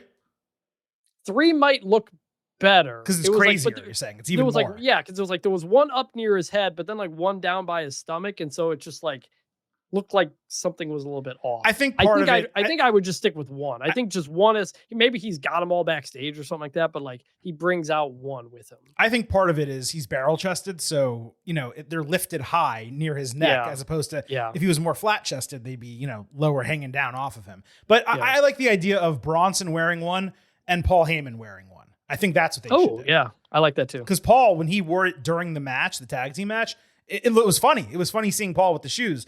And then you can put both of them on Paul during the match and then give 1 over to Bronson. Because don't forget, Paul would hold the Ula Fala back in the day. So why not wear the Shula Fala? I think it makes a lot of sense. Also, if you are going to do one, just use the red shoes because the Ula Fala is red and, it fits together that way. But I love everything they're doing with him. I agree with your point about it being a little bit strange having Reed and Breaker as the heavies. Generally, when you put heavies behind a big time heel in a faction like this, they're people that you're introducing and going to build up into being a star of some kind. Kevin Nash, when he was Diesel, is a good example of this. Braun Strowman, when he joined the Wyatt family, he was an unknown, and then they moved him into it. Batista in Evolution was a relative unknown at that time, and he was the Deacon Batista, I think, when he debuted with Devon Dudley. And then they put him in Evolution, and he was the young guy, and eventually he rose to being the big name. In this case, Braun Breaker was already the Intercontinental Champion. Bronson Reed had been with WWE, and people knew that he was this dominant big dude, both from NXT and from the main roster. So they put people with Rollins who were already established, which when you're putting big guys in that role, you got to have something for them to do. And what's the oddest booking of them is that they're not already tag team champions on this brand. If Rollins is trying to control everything and these guys are absolutely dominant together, which we've seen, then why are they not already the tag team champions? Carry those titles, have the Shula Fala around your neck, and just look like total badasses where all three dudes in your faction have championships. Because right now, the tag team titles aren't doing shit on this brand. Agree. Jey Uso backstage said he regretted missing Raw last week due to family business, but receipts were coming to the Vision, and he wanted a World Championship match given he never got his rematch with Gunther. I'll remind, rematches have not existed in years. Knight confronted him, suggesting people were saying Jey left Roman high and dry on purpose, but the line starts behind him. Nice little back and forth, nothing more, nothing less. It set Jay's notable absence last week as a reason. Like, it gave us a reason is what I'm trying to say for his absence. The only thing I'll say, this was immediately followed by a Slim Jim commercial with LA Knight and Jey Uso together, which I thought was... Oh, that is funny. I didn't even notice that. It was just like, well, like they kind of went back and forth there within the commercial. I forgot if you heard on the show or not. I stopped watching Netflix with commercials. I got the whole VPN deal set up, so I don't see those anymore. Oh, good for you. Yeah. But it went straight to LA Knight and Jey Uso doing a commercial together. That's and I was funny. like, wait, what? So that was funny. So Rollins finally appeared backstage nearly 2 full hours into Raw. He was thrilled that Punk and Knight were at each other's throats, and he said the Vision was in the process of handling the problem for him. Rollins said the night was about them, not him, so he was taking off early, which was very much a Reigns move, saying he's leaving before the main event of the show, and obviously, he's going to come back. I'll just pause here briefly because you have not weighed in on this, Chris. It's so important. A huge moment for the Getting Over Wrestling podcast. They officially named them The Vision. Your thoughts? Yes, I did notice that. I think it's good. I've kind of gone back and forth on if The Vision or Vision is better. You can't reverse course with me here from Judgment Day. You can't do that. Oh, that's a good point. Well, I never said if I liked it or didn't like it. I was just correcting you on what it officially is called. Fair enough. But it's fine. It makes sense. Like, this should have happened a long time ago. Yes. Is it the best name? No, it's fine. But more than anything, they have a name. That's what we needed. I think it's the perfect name, and I like the way, even though, just to kind of reiterate, because you weren't on the show, even though it should have been named a while ago. The fact that they waited for him to win the title to now say, like, this is the Vision, I understood at least why they waited, even if I disagreed. Sure. That's fair. Yeah. So the main event of Raw was Punk and Knight against Breaker and Reed. LA got big time pops during his early run, which ended as Breaker did the leaping lariat over the announce table. Reed later caught him with a huge senton as the heels continued snuffing out Punk hot tags. Breaker landed the Doomsday Bulldog. Punk finally got his hot tag, landing a big elbow drop on Breaker as Knight eliminated Reed with a jump over tope dropkick. Rollins attacked Punk from behind as he was setting up to go to sleep, resulting in yet another disqualification. Jay took his sweet time saving with a steel chair. He got a shot on Breaker, ultimately took down Reed rather easily. This after Bronson punched the chair out of his hand, which was kind of odd. Adam Pearce came out after the sides were separated, still angry at Rollins dating back to SummerSlam. He decided that Rollins would defend the title at Clash in Paris against all three faces, only the last of which truly pissed him off because, of course, Rollins does not want to fight CM Punk. Punk and Knight immediately went at one another, continuing their argument from earlier. Jay tried to separate them, but took a back elbow from Knight, which allowed Breakker to spear Punk in the ring and then run around spear Knight ringside. Reed then hit the Death Valley Driver and Tsunami on Jay before Rollins delivered 3 stomps, even taunting Punk, saying, "Look in my eyes, what do you see?" before repeating he will never hold the title again as long as he lives. Real strong heel heat to end the show. Look, I know WWE needs to protect the vision and each of the individuals at this juncture in this group, but another DQ finish to end Raw, after another DQ finish to end SmackDown, after another DQ finish to end Raw last week, it's making these TV main events a chore. Punk and Knight, they're about to be challenging for a title. Can they really not pin one of these dudes after a few finishers?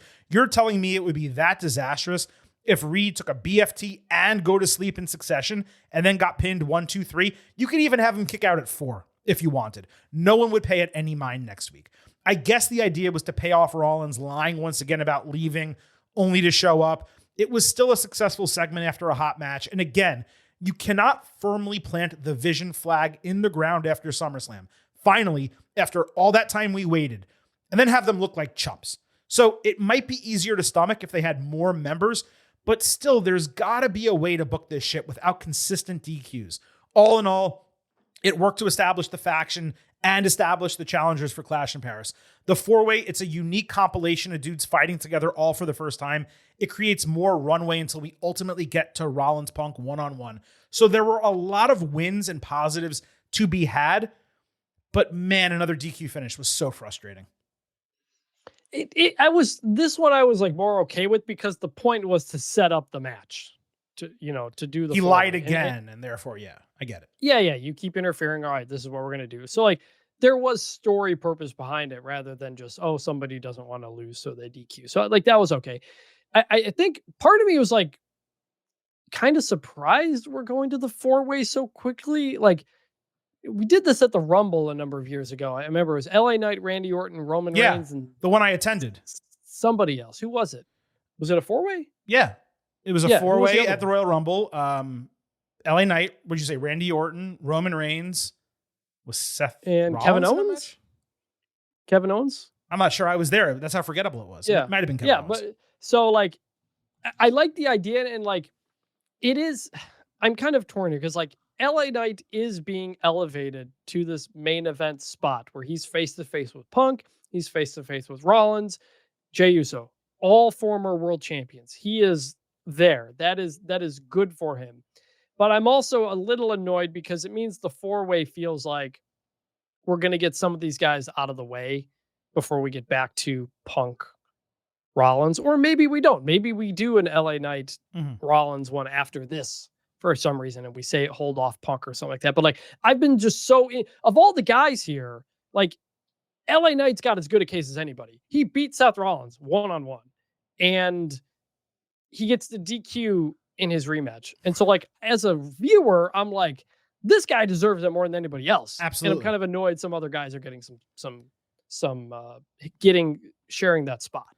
AJ Styles was the 4th man in that Royal Rumble match, which makes sense when you think about it from what the storyline was. No, you're completely right. The fact that Knight isn't getting his pure singles one-on-one match for the title, that was repetitive, singles one-on-one. He isn't getting his individual match for the title that he deserves, having beaten Rollins clean on Saturday night's main event. It is ridiculous, but I think that's coming after Clash in Paris. I think they're using this to write off Jay as an immediate challenger. Push Punk aside a little bit.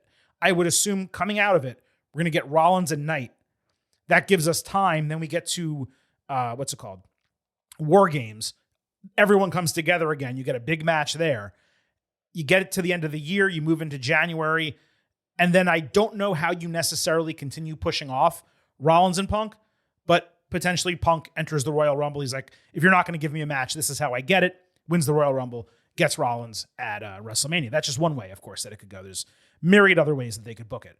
But that's my contention, is that they're going to keep Knight in this scene and let him get Rollins coming on the back of this. They need a way to get Jay out of the main event picture. This, to me, gets Jay out, and I think that's actually a positive. Yeah, could be. Now, look, the aura off in this match, by the way, this 4-way, it's going to be insane. The Paris crowd might implode, okay? You're going to have, and then chants whatever they decide to do for Punk. singing for Seth Rollins and then the yeeting for Jay. I think it's real interesting they're going with the 4-way, to your point. I just assumed they were going to do a 6-man. Punk, Knight, Reigns, maybe Jay instead of Reigns. The question for me, and I mentioned this earlier, is what happens with Reigns? He's on the poster for Clash in Paris. They're going to need to write him off for Street Fighter, which is taping the entire month of September. So I see two avenues. One, he does not have a match on the show. He saves, again gets attacked, and that's how he gets written off. Or they run this one-on-one match with Bronson Reed immediately at Clash in Paris. He, I presume wins. They do an attack after the fact, and then he comes back in time, starts a build for Crown Jewel, and then War Games in succession to kind of end the year. That's, to me, the most realistic scenario, Chris. Yeah, probably. I mean, I didn't know he was on the poster for Paris or it's crazy. Or whatever. I had assumed what had happened on Raw was going to be the thing that wrote him off. So me too. I guess that's not happening. But if you're going to do it otherwise, yeah, give Bronson Reed a win, send him into Crown Jewel with momentum to maybe take the, I don't know what show he's on, U.S. title or IC title. I don't know. Or maybe you do that into the tag titles or something. I don't know. I mean, if he beat Reigns, that would be incredible. I don't think that's going to happen. I would say Reigns wins and then just gets flattened by him and Breakker. That's the more likely scenario for me. But all right, we have plenty of time to talk about that. 2 Roman Reigns TV appearances upcoming before Clash in Paris. We'll most likely go back to that next week. It is now time to break down everything that happened across Raw and SmackDown that we have not already covered. And as always, we do that in the good, the bad, and the ugly. Hey, yo. Survey says one more for the good guy. Say hello to the back. Don't sing it. Bring it. Finn Balor backstage was in the Judgment Day clubhouse playing with Liv Morgan's bat, by the way, gaslighting the women that it doesn't matter what others are saying about them. Dominic Mysterio then came in with El Grande Americano. Balor pulled him aside, saying the rest of the group didn't want him around. Dom convinced Finn to let him help them over the next week because they're going to be wrestling in Mexico. Then Balor suggested the ladies talk to Pierce about the women's world title situation. Io Sky backstage told Pierce she understood the deal with Naomi, but still wants the women's world title match she deserves. Pierce promised to keep her informed. Then Roxanne Perez and Raquel Rodriguez came in talking shit, saying Io would have lost the match anyway. Sky challenged Perez on the back end, and then Pierce decided, hey, yeah, let's do it. We have a gap in the schedule. Once again, a good for the Judgment Day backstage shenanigans. Balor has been doing a terrific job gaslighting the women specifically, and while the faction does need a little bit of juice, it's missing that energy without Liv. It's making do just fine.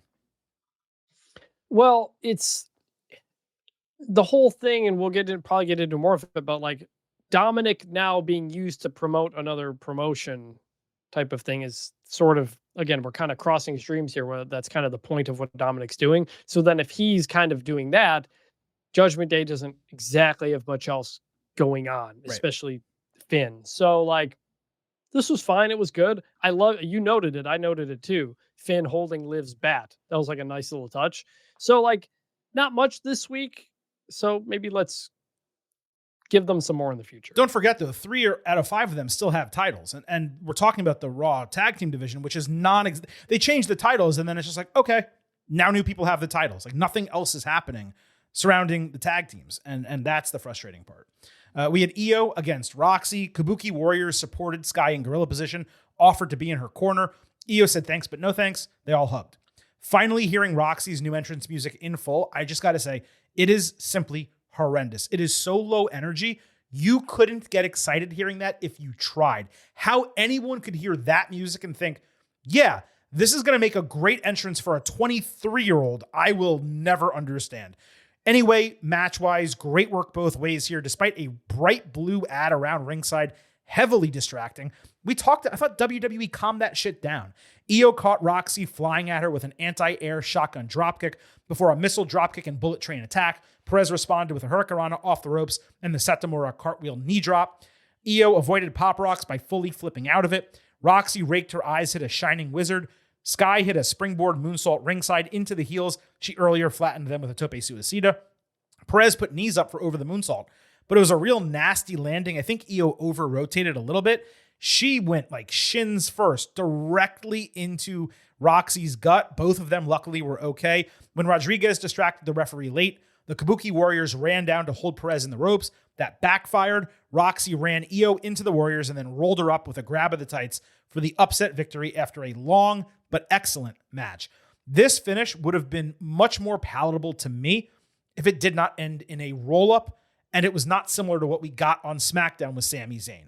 These are two of the most talented wrestlers in the company, and we couldn't get a more creative finish like a crucifix or a small package or a jackknife cover or anything. There should never be a week of WWE TV in which there was more than one roll-up. Really, this is a Silver King booking rule.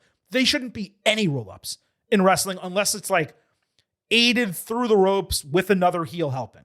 Anyway, this match was fantastic, especially given it was thrown together either live or shortly before the show. Roxy acquitted herself quite well going toe-to-toe with Io, and while she may not have appeared to be Sky's equal, for the entirety of the match, she was absolutely a legitimate head-to-head challenger, fueled even more so by getting the win at the end. I love this for her. This was clearly the exact planned finish to the would-be match with Naomi, so it's interesting WWE went in this direction because Roxy on the main roster really has not accomplished much of anything as a singles performer. She's gotten a number of interesting falls recently when they were defending the tag team titles. I want to say she pinned Asuka and maybe someone else notable as well. Here she pinned Io. Again, 23 years old. It almost seems like with the original booking, the idea was to set up a number one contendership to give Naomi like another week or create a potential contender should a tournament need to be held and she's out indefinitely. Maybe I'm making a few too many presumptions here, but this was a title match quality match with a title match amount of time, with a title match finish to keep a championship on a heel. The in-ring was great. It would have been higher if not for the late botch and the finish. 4 stars, A-, absolute good. My favorite thing on the entire show. Yeah, really good. It's like you said, it's a credit to Roxanne that she could just kind of be thrown into some of these things at 23 and have that much put on her shoulders and come through. Like we're in a couple years, we're going to be like, Roxanne's been around forever and she's like 25. Right. Yeah. That's what we're doing with Rhea Ripley now. It feels like she's been there for like 10 years and she's like 28 years old. Yeah. Obvious. Good. Io backstage yelled at the Warriors for not helping her, but hurting her in the match with Perez to the point that she was pretty much almost inconsolable.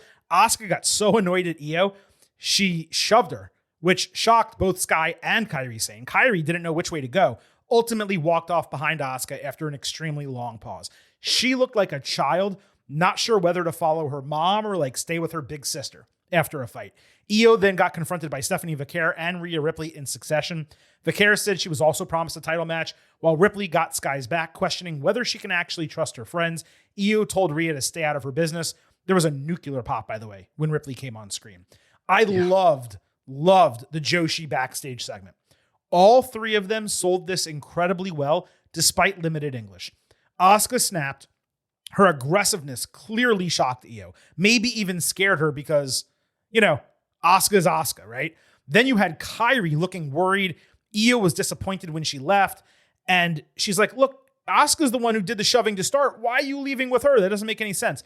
The seeds of discontent with the former Damage Control members, they were planted last week. And frankly, we talked about needing a legitimate Io-Asuka feud at some point sooner than later.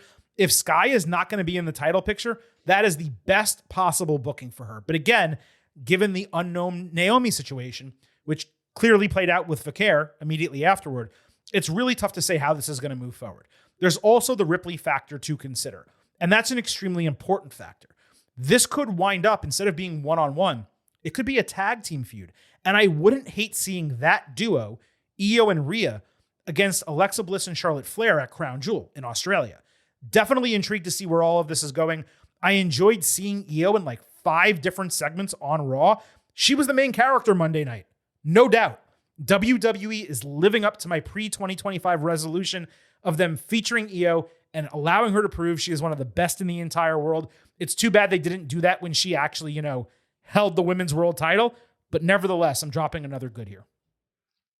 Yeah, it was good. Also, I thought Kairi Sane, by the way, looked incredible, even though she was kind of the third wheel on this whole thing. Yeah. I think all those things you said, like, all make sense. IYO Asuka, but also a tag team. Like, it's pretty clear all of them are going in that direction.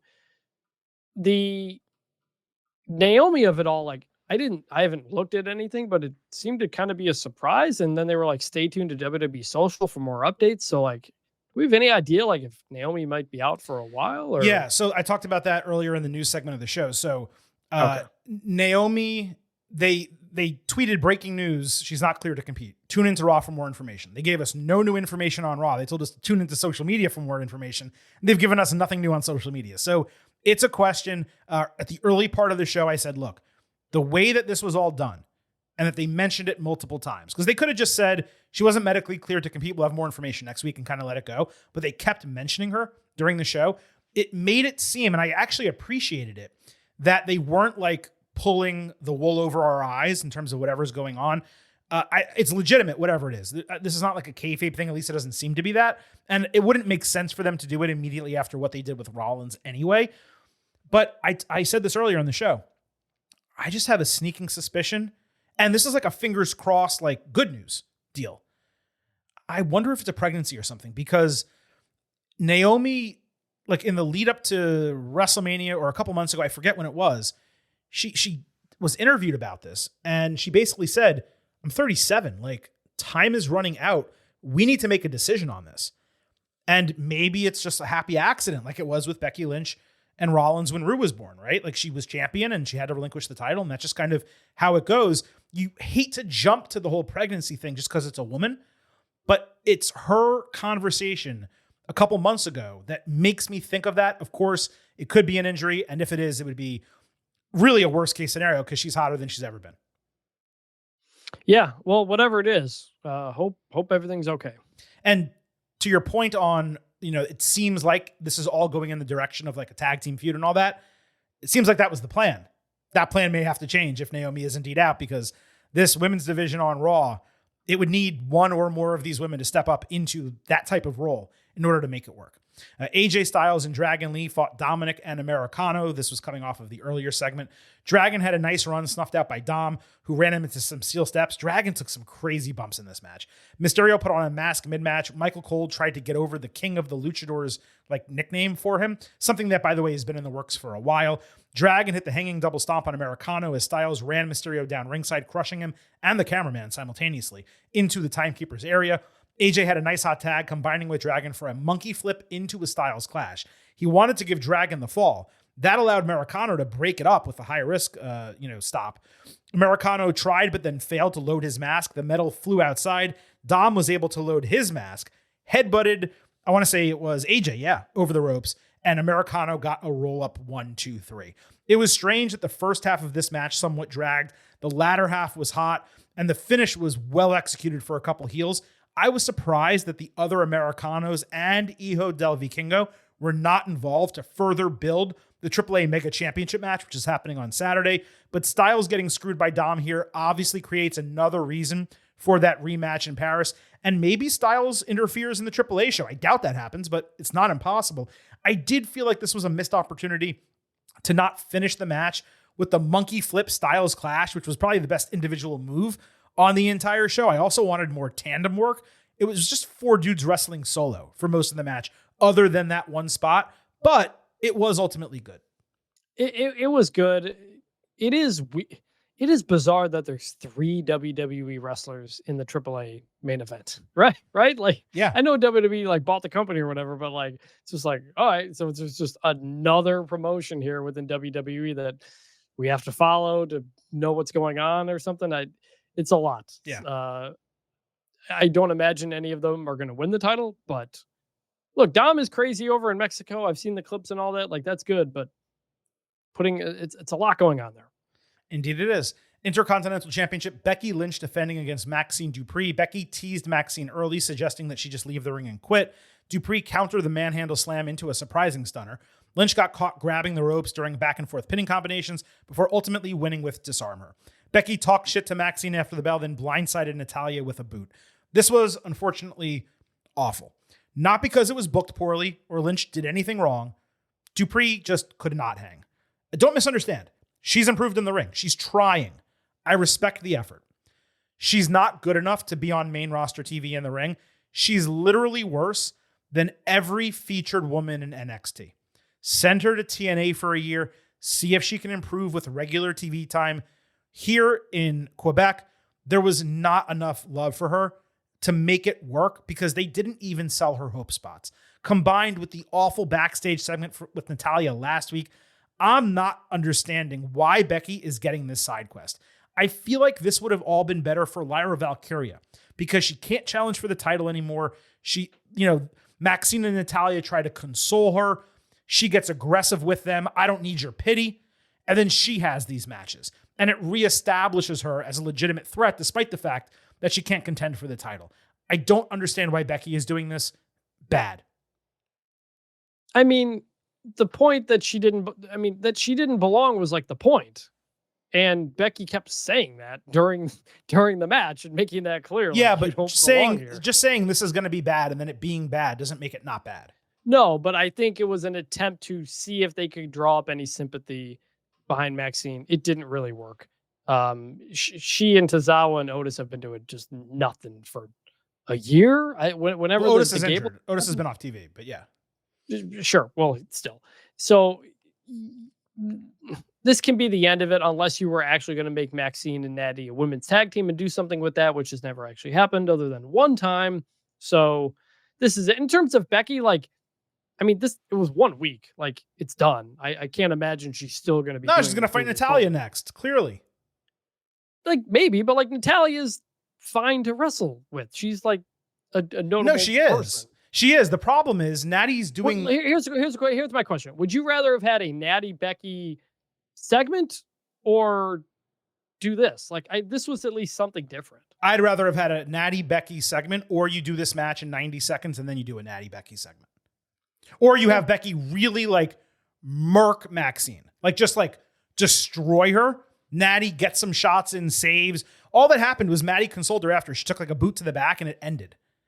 I want heat between them. There's no heat between Becky and Natty, and there should be. They've worked together for a decade in WWE. They should hate each other. They should be able to go back and forth with one another in this way. So Natty right now, I don't know if you're aware of this. She's doing excellent work on the independents as this gimmick, the low-key legend, where she wears all black, she braids her hair. She looks like a badass, and she wrestles well too. That we need that on the main roster. If they were building, and maybe they are, okay, maybe I'm getting ahead of myself. Maybe she's going to kick Natty's ass next week, or maybe even there's a DQ in the match and Becky just destroys her with gimmicks and stuff, tables and chairs and whatever. And then maybe Natty goes off for a week and then comes back as the low-key legend, and they put this character on TV and they get a real feud out of it. I would love that if that's what they do. But Natty's been doing this shit for 6 months now, it feels like, and the character has not made its way to WWE TV. She's a different person on Raw than she is everywhere else, and that to me does not make a shred of sense. She's, by the way, also wrestling at AAA Triple Mania this Saturday. 4 of the 5 matches involve WWE main roster superstars. So that's kind of what I'm curious about. Are they going to go in that direction? Are they going to give us something to sink our teeth into? I don't know. But the truth, Chris, right now is the Raw women's division, it's too thin. There's basically no mid-card baby faces. Kyrie would have been a great one-off opponent for Becky, but she's entangled in this other story. Everyone else, Roxy, Raquel, Ivy Nile, they're heels. Liv and Zoe Stark, they're injured heels. Vaquera is already a number 1 contender. Ripley cannot move down to that title right now. Lyra can't challenge for it. Bayley, we're going to talk about in a moment. WWE, they're doing a great job with the women on Raw, but they need the Michins and the B-Fabs, and right now those don't exist. Maxine Dupree and this version of Natalya, they ain't it. If they need to bring some people in from NXT, do it, because that might need to be the answer at this point, given who's injured and given who is removed from the Intercontinental title because of booking. Yeah, no, I agree. I'm just saying, you just listed all the women who are doing other things. So I was fine with doing this as a one-off, and then maybe the Natty thing becomes something. There's nobody else for Becky to work with, and I don't think just calling up somebody from NXT is going to do anything either. So they're telling a story over a couple of weeks. and it doesn't have to be the biggest match in the world. I thought the segment was bad because, like you said, I don't think they executed it as well as they could have. That's what I'm saying. But in terms of like you were upset that Becky's doing the side quest. Like, no, I'm fine with this. It's fine. My issue with the segment is that it was bad. It was bad television. It wasn't well wrestled. That was my problem. What I was saying separately from that is if they put Lyra in this situation for the reasons I mentioned without repeating myself, that actually would have accomplished something for her. This is not accomplishing anything for Becky. It's literally just wasting time. It's her being a jerk, which she was. Yeah, I mean, again, no one really cares. You cannot. No one cares about Maxine enough for that to work. That's what I'm trying to say. Sure, but I'm just saying, like you said, there's not a ton of other options. There's not other options right now. That's fair. Speaking of Bayley, she sat down for a serious sounding first person video saying in 13 years, she's never felt this way before. She wants more, but feels nothing. Bayley said she felt like she was treated like a role model before she ever called herself one, an important moniker that she kept trying to meet. She said everything that she's done to this point has gotten her nowhere because she can't remember the last time she's felt proud of herself, and it's all her own fault. Bayley was about to say something else. The room around her started vibrating, and it got cut off with what sounded like manic noises. Lyra backstage addressed the Bayley video, saying she hopes Bayley's okay, but she never could have known because Bayley shut her out. And there's no way that what she said last week could have impacted her in that way, right? She said Bayley's on her own. I thought this was awesome. Bayley getting a psychotic break gimmick where she collapses under the weight of her own personal expectations. That is super fresh and probably more needed for her than any woman on the entire roster. While Bayley got cheers for winning the 2024 Royal Rumble, despite barely being a face then, and again at WrestleMania, despite a real shoddy story with IYO Sky, her reign lacked momentum, and this somewhat generic face run afterward, it's left something to be desired. This is a tremendous reset opportunity, and including Valkyria as an unknowing, accidental participant in this break was really smart. It was one of my favorite parts of Raw, and maybe this is how Bayley finally gets her Paramore entrance theme. It seems like it might be coming on the back end of this. Undoubted good. Good. I'm gonna hold off until we see more. I'm interested. I think there's a lot of opportunity here, but we'll have to wait and see where it goes. That reminds me, as you just mentioned, Paramore entrance theme, Becky's new theme. I didn't actually get to talk about that. The song, I really like the song. That's kind of my kind of music. It's just a little bit weird for especially a heel entrance theme. Nailed it. What do you think? No, exactly right. Yeah, it's I listened to it, I was like, oh, I like the song. But when she comes out to it, I'm like, the vibe's not quite there. It's not my type of music, but I listen to the song and I recognize that it's good. There's no issue with the song. It's just not a wrestling entrance theme. And maybe they can make it that way. They can adjust it. I don't know. It'd be an amazing theme for a vignette package. Yes. And, I sometimes wish that wrestlers like Triple H back in the day had two entrance themes. You'll remember one when he came out, and then sometimes one at the end of the match, or if he came out. It's kind of a heel face. Well, he also did one for promo segments. He got one, and then for matches he got another.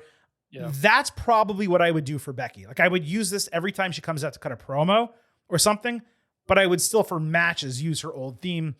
It seems like they're going with this. That's fine. Now, look, this is the last women's segment from Raw that we're going to discuss.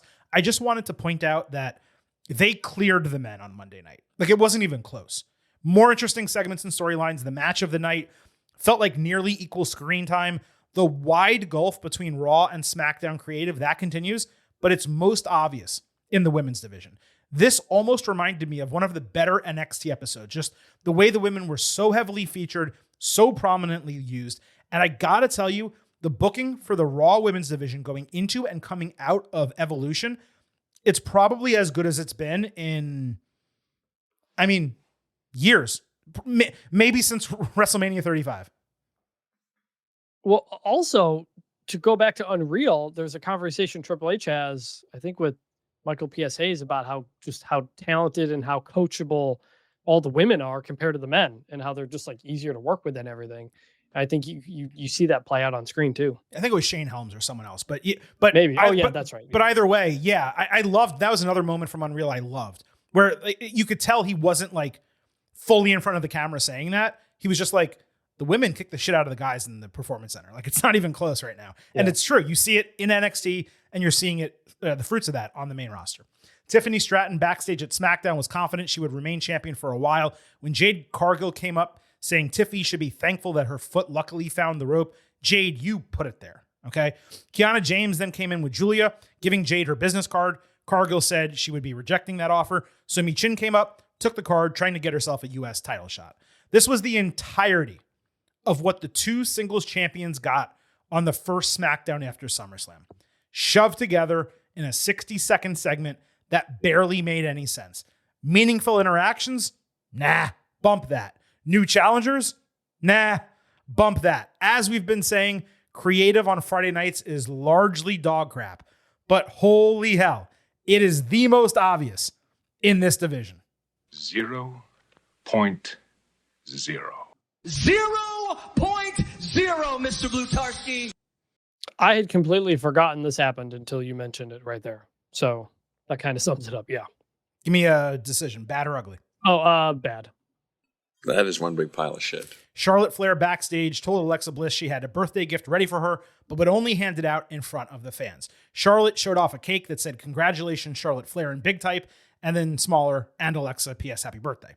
Then Flair opened her actual presents, a Lily doll with a mini version of their t-shirt, and a Charlie doll, basically a Lily with long blonde hair. Fans literally chanted Charlie for the new doll. Bliss said thank you. Flair instead opened her arms, allowing a hug to be performed on her. Just as Alexa was going in, the green regime interrupted. Chelsea got some real cheap local heat. Well, they're really bad guys now because they cut down the city sports team. That's what you do when you're a bad guy. And after she continued talking shit, Nick Aldis introduced a brand new referee setting a one-on-one match. So we got Flair against Green. Chelsea caught Charlotte on the ropes with a superplex before ordering the cake be slid into the ring. Bliss took out Secret Harvest ringside as Flair reversed Unpretty her into the cake, licking the frosting off her face with her fingers, and then winning via submission with the figure eight. I'm just now realizing, Chris, the two matches that ended clean, I already said it was 4 horsewomen beating other women that would never beat them. They were both via submission with tap outs. So that's odd because we never get those ever. So there you go. The birthday segment I thought was an absolute mess. Their interactions, they remain crazy scripted and immensely unnatural. It's almost as if WWE so badly wants Charlotte to work as a face. They're trying to like force it down our throat rather than allow them to just naturally get each other over. And yet, for some reason, I can't even put my finger on it, there's just something about them together that works. Maybe it's the way Charlotte is trying so hard to act like a real human friend when it's counter to everything her character has been about since debuted. The entire time they were speaking, I thought Charlotte was going to address the fact that she destroyed Lily back in the day and was therefore atoning for it with a new doll.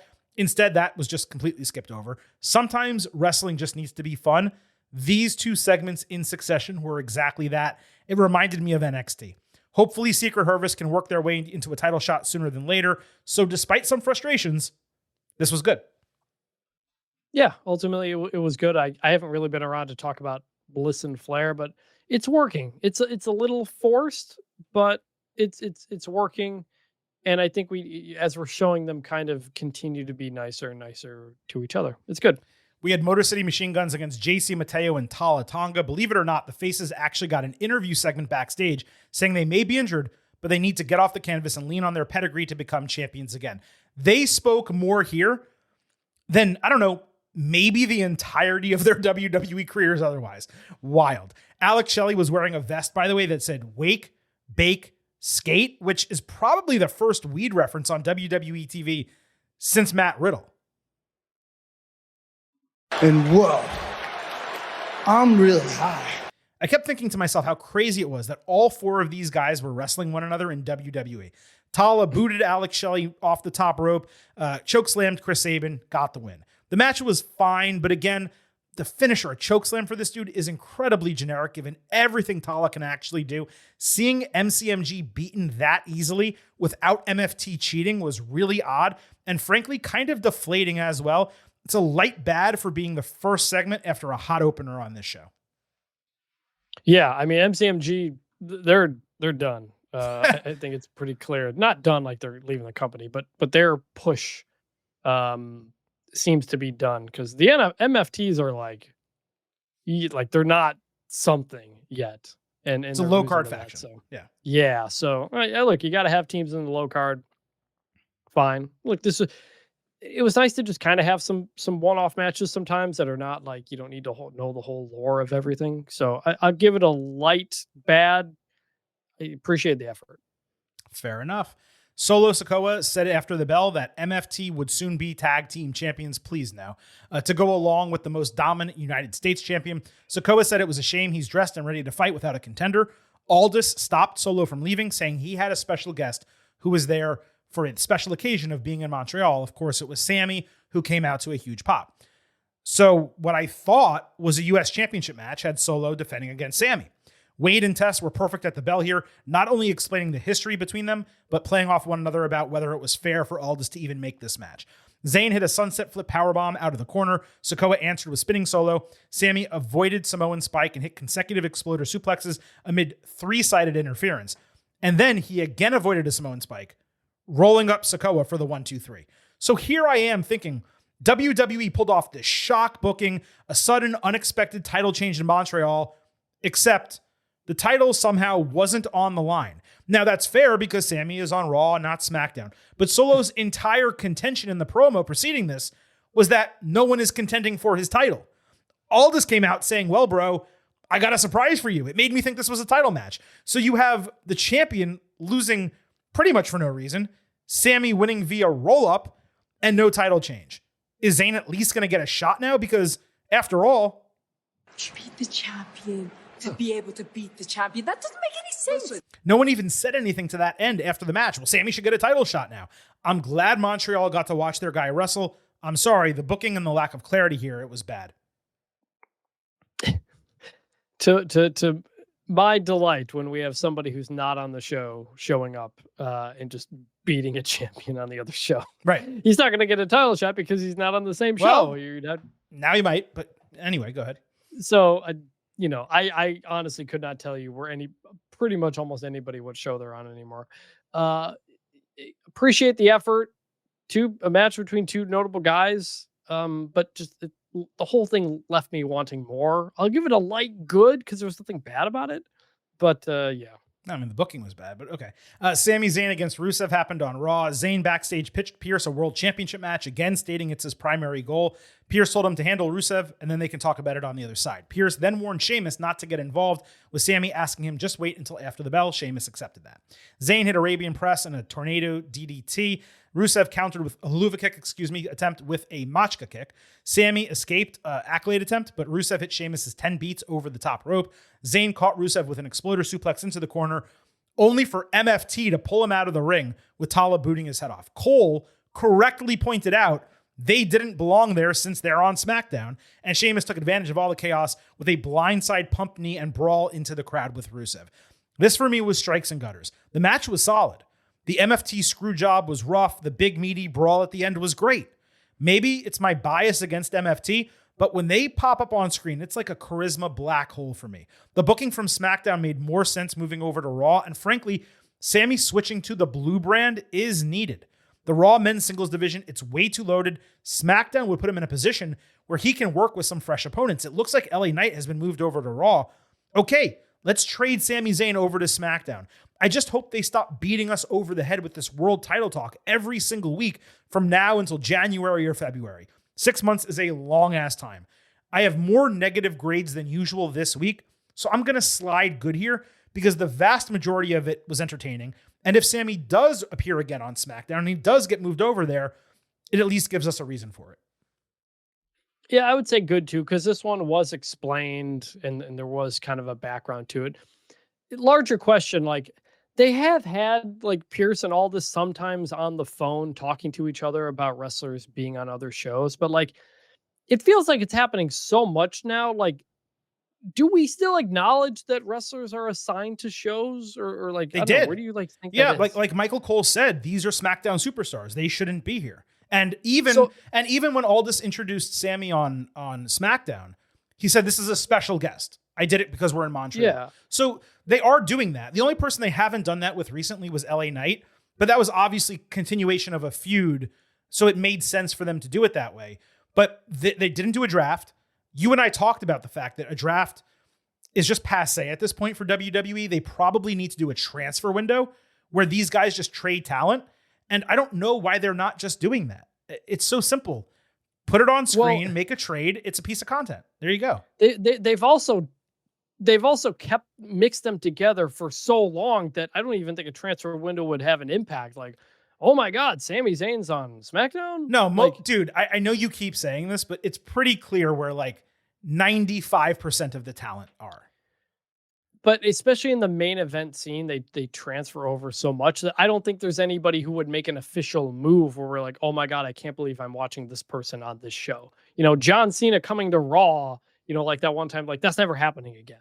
So I don't know if they just drop the whole thing or enforce it better or what, but it's in a weird spot. Yeah, I don't think the enforcement is that big of an issue. I just think they need to state firmly when things happen like this. Like, imagine on a Wednesday afternoon, WWE just tweets out breaking news: LA Knight has been traded for Sami Zayn from Raw to SmackDown. I'm not saying that's going to make like a huge wave or anything like that, but you're kind of interested to tune into the shows because you want to see, well, what's Sami Zayn going to say about this? What's LA Knight going to say about this? And maybe there's even anger that they got traded for one another. And down the line, 4 months from now, they wind up in the Royal Rumble and they have it out. And hey, these are the guys who got traded for each other. Like, there's just a lot of things they can do if they just try a little bit more. And it seems like creative is better put together than it ever has been in WWE in terms of like them trying to do long-term storylines and trying to have things make sense and not put convoluted shit out there and repetitive matches and all this type of stuff. And then they do stuff like this and you're just like, you're just missing these pieces that are so easy to put together. I wanted to mention there was a funny bit during the international commercial break where one of the security guards that got thrown over the announce table continued selling his ass off in entertaining fashion. So shout out to that dude. And then later there was a bunch of more stuff that happened kind of tangential to this. Pierce was having a conniption backstage over everything that happened in this segment when New Day and Grayson Waller came in complaining about what Penta did to the $12,000 hat last week. So Pierce went ahead and made Penta against Xavier Woods for next week. That should be a great match, by the way. Penta was interviewed during a commercial break saying he was perfectly fine with New Day getting in this business because he's better than them and even their hat looks better on him. New Day later cut a commercial break promo with Woods wearing a tiny little hat and both guys getting droned out by some chant in French. They said nothing of note, but I will clarify this is another week where the tag team division was relegated to breaks despite New Day somehow regaining its heat despite not being featured on TV with any regularity. I don't understand that. So I just wanted to wrap that up from Raw. A couple more things from SmackDown, Chris. The Wyatt Six interrupted the broadcast with a word salad promo in which all of them got to speak. Dexter Lumis talking, I thought was extremely weird. The long and short of it is they said they have more lessons to teach and their story is only beginning. The Street Profits plus BFAB and DIY plus Candice LeRae then started arguing with Candice sporting a straight up nasty bruise on her left thigh from that bump. Aldis came in saying he'd get control of the tag team division. He said a tag team match next week. I don't understand the point of having BFAB randomly back with the Profits after all that time away if you're not going to do a mixed 6-person match. Why are we just getting the guys fighting when the women are there too? It was nice to hear DIY leaning into the gimmick that's been working for them recently, but putting all of this together from the 6 to this, it was immensely basic. It didn't necessarily excite me to see all of them fight again. I'm giving it a bad. Yeah, I mean, credit to Xavier Woods and the New Day for trying. Like, they're trying stuff. Xavier's posting stuff on social media. It's just, there's nothing on TV that I'm really caring about other than Penta doing a funny thing with the hat. Actually, the Candice thing, that reminds me of one other thing from SummerSlam. Her bump from the top of the ladder outside the ring through the ladder. That was exactly why I hate ladder spots and I prefer table spots. Because we saw somebody go through multiple tables, you know, and then you see the ladder and there's no give whatsoever. It's just like she hits the ground hard. And that was like painful to watch. And that was just an example. Glad she is okay enough because we know she's a badass. But that was a good example of why I hate those ladder spots on the outside. Grade for this? Bad. What did you like more, the TLC on SmackDown or the TLC at SummerSlam? SummerSlam. It was frantic, and I liked the franticness of it. I just didn't like who won. Interesting. I like the one on SmackDown more. Funny. Wait. I'm sorry. Wait. You mean the original SmackDown from like months ago around WrestleMania? Yeah. The one after WrestleMania. Oh, yeah. Oh, yes. I'm sorry. That one. The Okay. one the Profits won from several months ago. I thought you were talking about something more recent. Oh, yes. no. Those two TLC matches is what I was talking about. Yes, agree. Carmelo Hayes knocked on Aldis's office door only for The Miz to emerge, happy to see him. Melo ranted at him for promising the world and then dipping out, leaving him high and dry. Miz agreed that Melo deserved better, but said he wasn't ready for the U.S. title shot he was seeking. Instead, he got them a tag team match for next week. That way Hayes could show out and prove himself. Melo reluctantly agreed, and after he walked away, Aldis approached, with it becoming clear Miz had not already spoken to him about this. I'm fine giving this a good because we not only got Melo back on TV, he showed significant agency standing up for himself in a real serious manner against the guy who legitimately wronged him in kayfabe. Plus, it seems like the booking here will be Melo ultimately realizing Miz does not have his best interests in mind, and then he starts battling against him. I've been frustrated at Hayes' booking like many of you, but I did not think twice about him not being on TV in the last month because it was the build to SummerSlam and he wasn't booked on the show.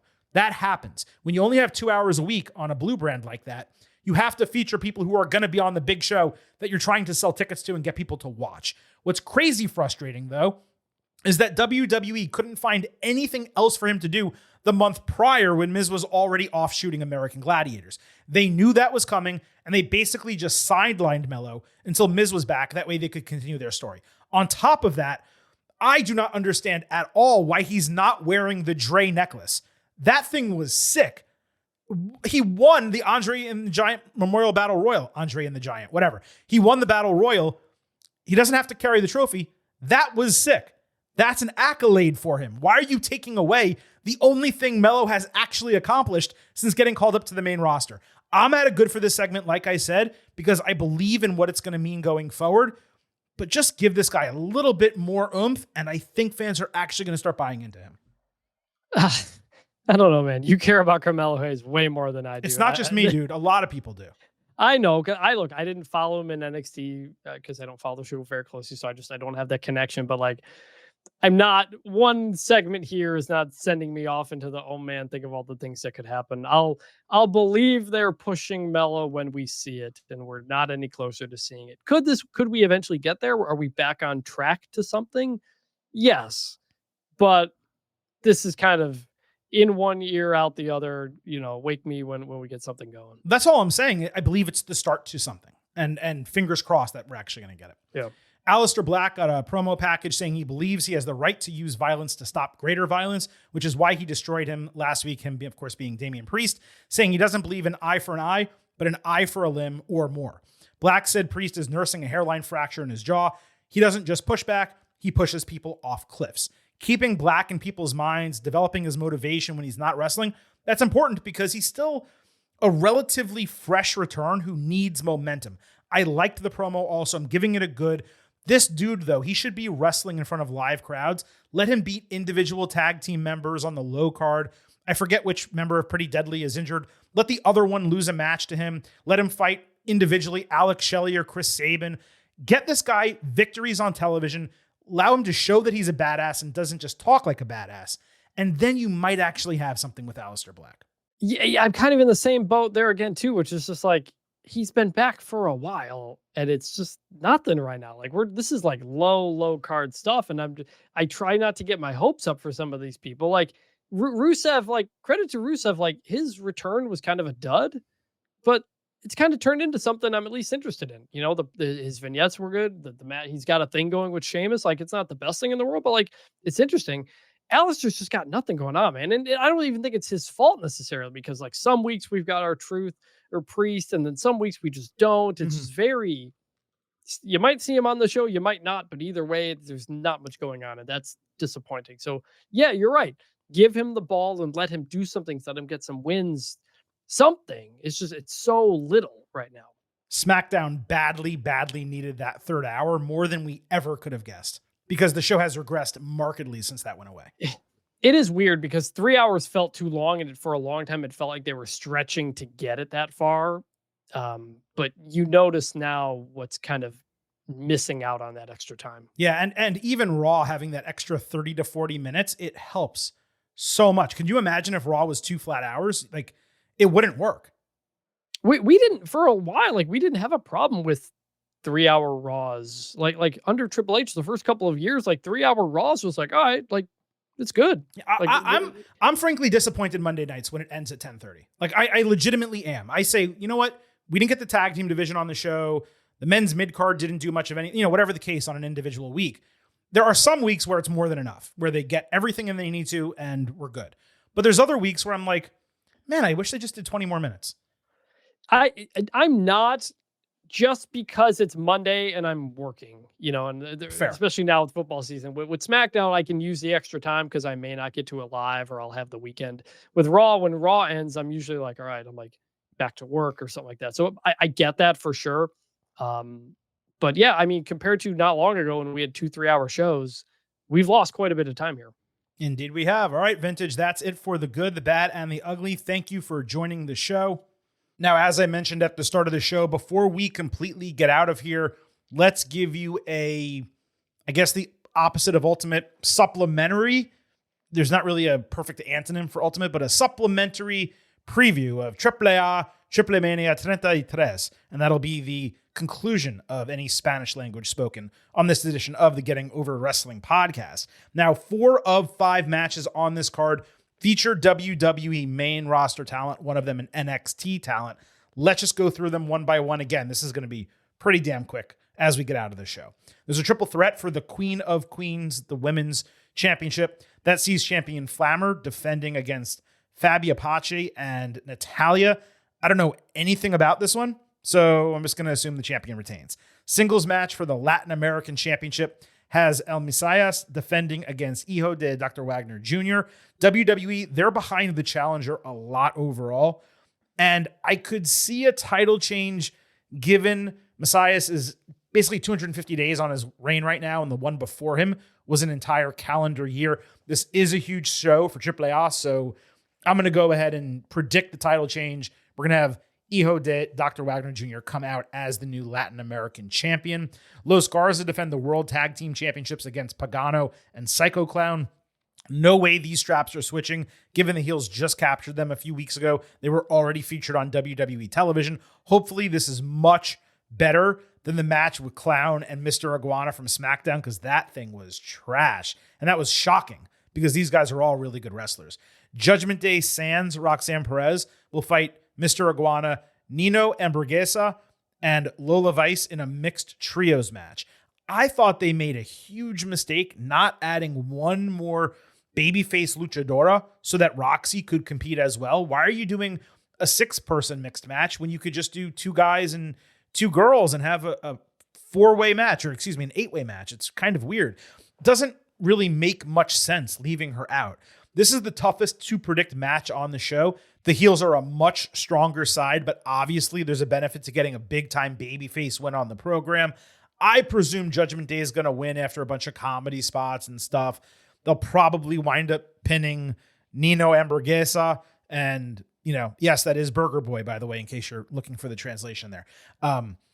I assume they'll wind up pinning him, and that's how this will ultimately end. The main event is what we are really here to talk about. It's going to be a 4-way for the AAA Mega Championship. Hijo del Vikingo defending against 3 WWE main roster superstars, Dominic Mysterio, Dragon Lee, and El Grande Americano. Should be an excellent match given the talent involved. Serious A+ ceiling for this match. Vikingo is ridiculous, and all 4 guys are really quality wrestlers. Dom is honestly the weakest wrestler of the 4, if we're being completely candid. Handicapping this, look, there's no way Dragon wins, as much as I would like for him to get that push. Like, he needs something to get behind him, and the mega title would be awesome. I don't see it happening. Americano could have help from the other Americanos. And look, the reaction of the Mexican fans to him, it's been great, but this is not really a valid world championship gimmick. That leaves us with Vikingo retaining or Mysterio winning. Vikingo is the best wrestler in AAA. He's frankly one of the best in the entire world. You saw that at Worlds Collide. But the title change to him from Alberto El Patron, former Alberto Del Rio, it just hasn't been successful. We've talked about this before. While Mexican fans have largely supported WWE's influence, like in the arenas live, they're very protective of Del Rio just due to his lineage. And they didn't like that WWE forced the title off of him onto their golden boy, which is Vikingo. A way to rectify that and build Vikingo back up into a true babyface would be to work him against Dom. But the problem there is Dom is getting babyface level pops when he shows up, even though he's a pure heel. Then you need to consider the fact that Dom is probably defending the Intercontinental title against AJ Styles in Paris, a match he almost certainly should lose. Do you want him winning the Mega title only to drop the IC title 2 weeks later? It's a real tough calculus, all things considered. Vikingo could obviously pin Dragon and no one would be hurt by it, but for some reason, since the second I saw Dom attack during the build for this match, I assumed immediately he would be winning the Mega Championship and boasting about being king of the luchadors coming out of this show. That, by the way, is something that WWE trademarked, I want to say 2 months ago. So that's my prediction. Dominic Mysterio, the new AAA Mega Champion. You could potentially even build Dom against Rey Mysterio for the future. WWE is going to be at Survivor Series in San Diego. You could put the AAA Mega title on that program and do a Dom versus Rey match. Let Rey get his win. Put a huge name in front of this title in Mexico. And then, of course, the Rey and Dom storyline feud, Rey's retirement, that is eventually going to come up.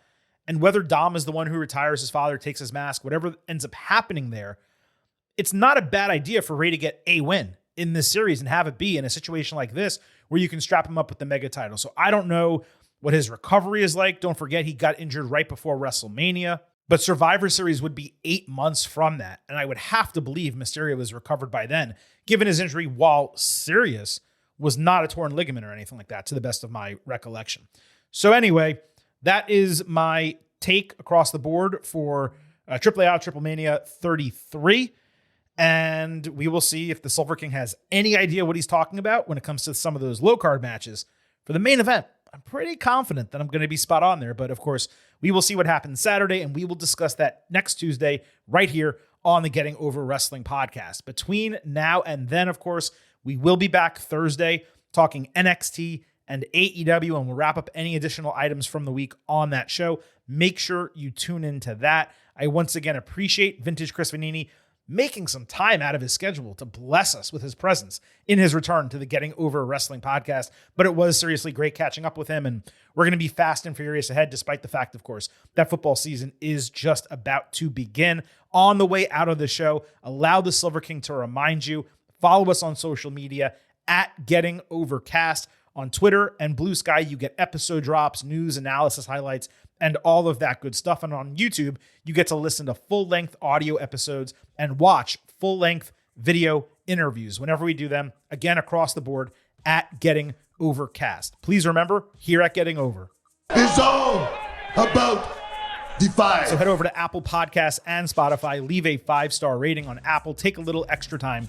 Leave a 5-star written review. If you do, we will read it live right here on the show. Plus, don't forget, I happen to love the number 5. And I hope you do as well. $5 a month, $50 for the entire year. You can become an official Getting Overhead. Just visit buymeacoffee.com/gettingover. Sign up. You'll get bonus audio, the fastest 5 minutes in professional wrestling, instant reaction to every major show, and exclusive news analysis posts every week. Again, that is buymeacoffee.com/gettingover. We're a free show, an ad-free show. This is how you can financially support us and ensure we keep going. Thank you all for listening to this edition of the Getting Over Wrestling podcast.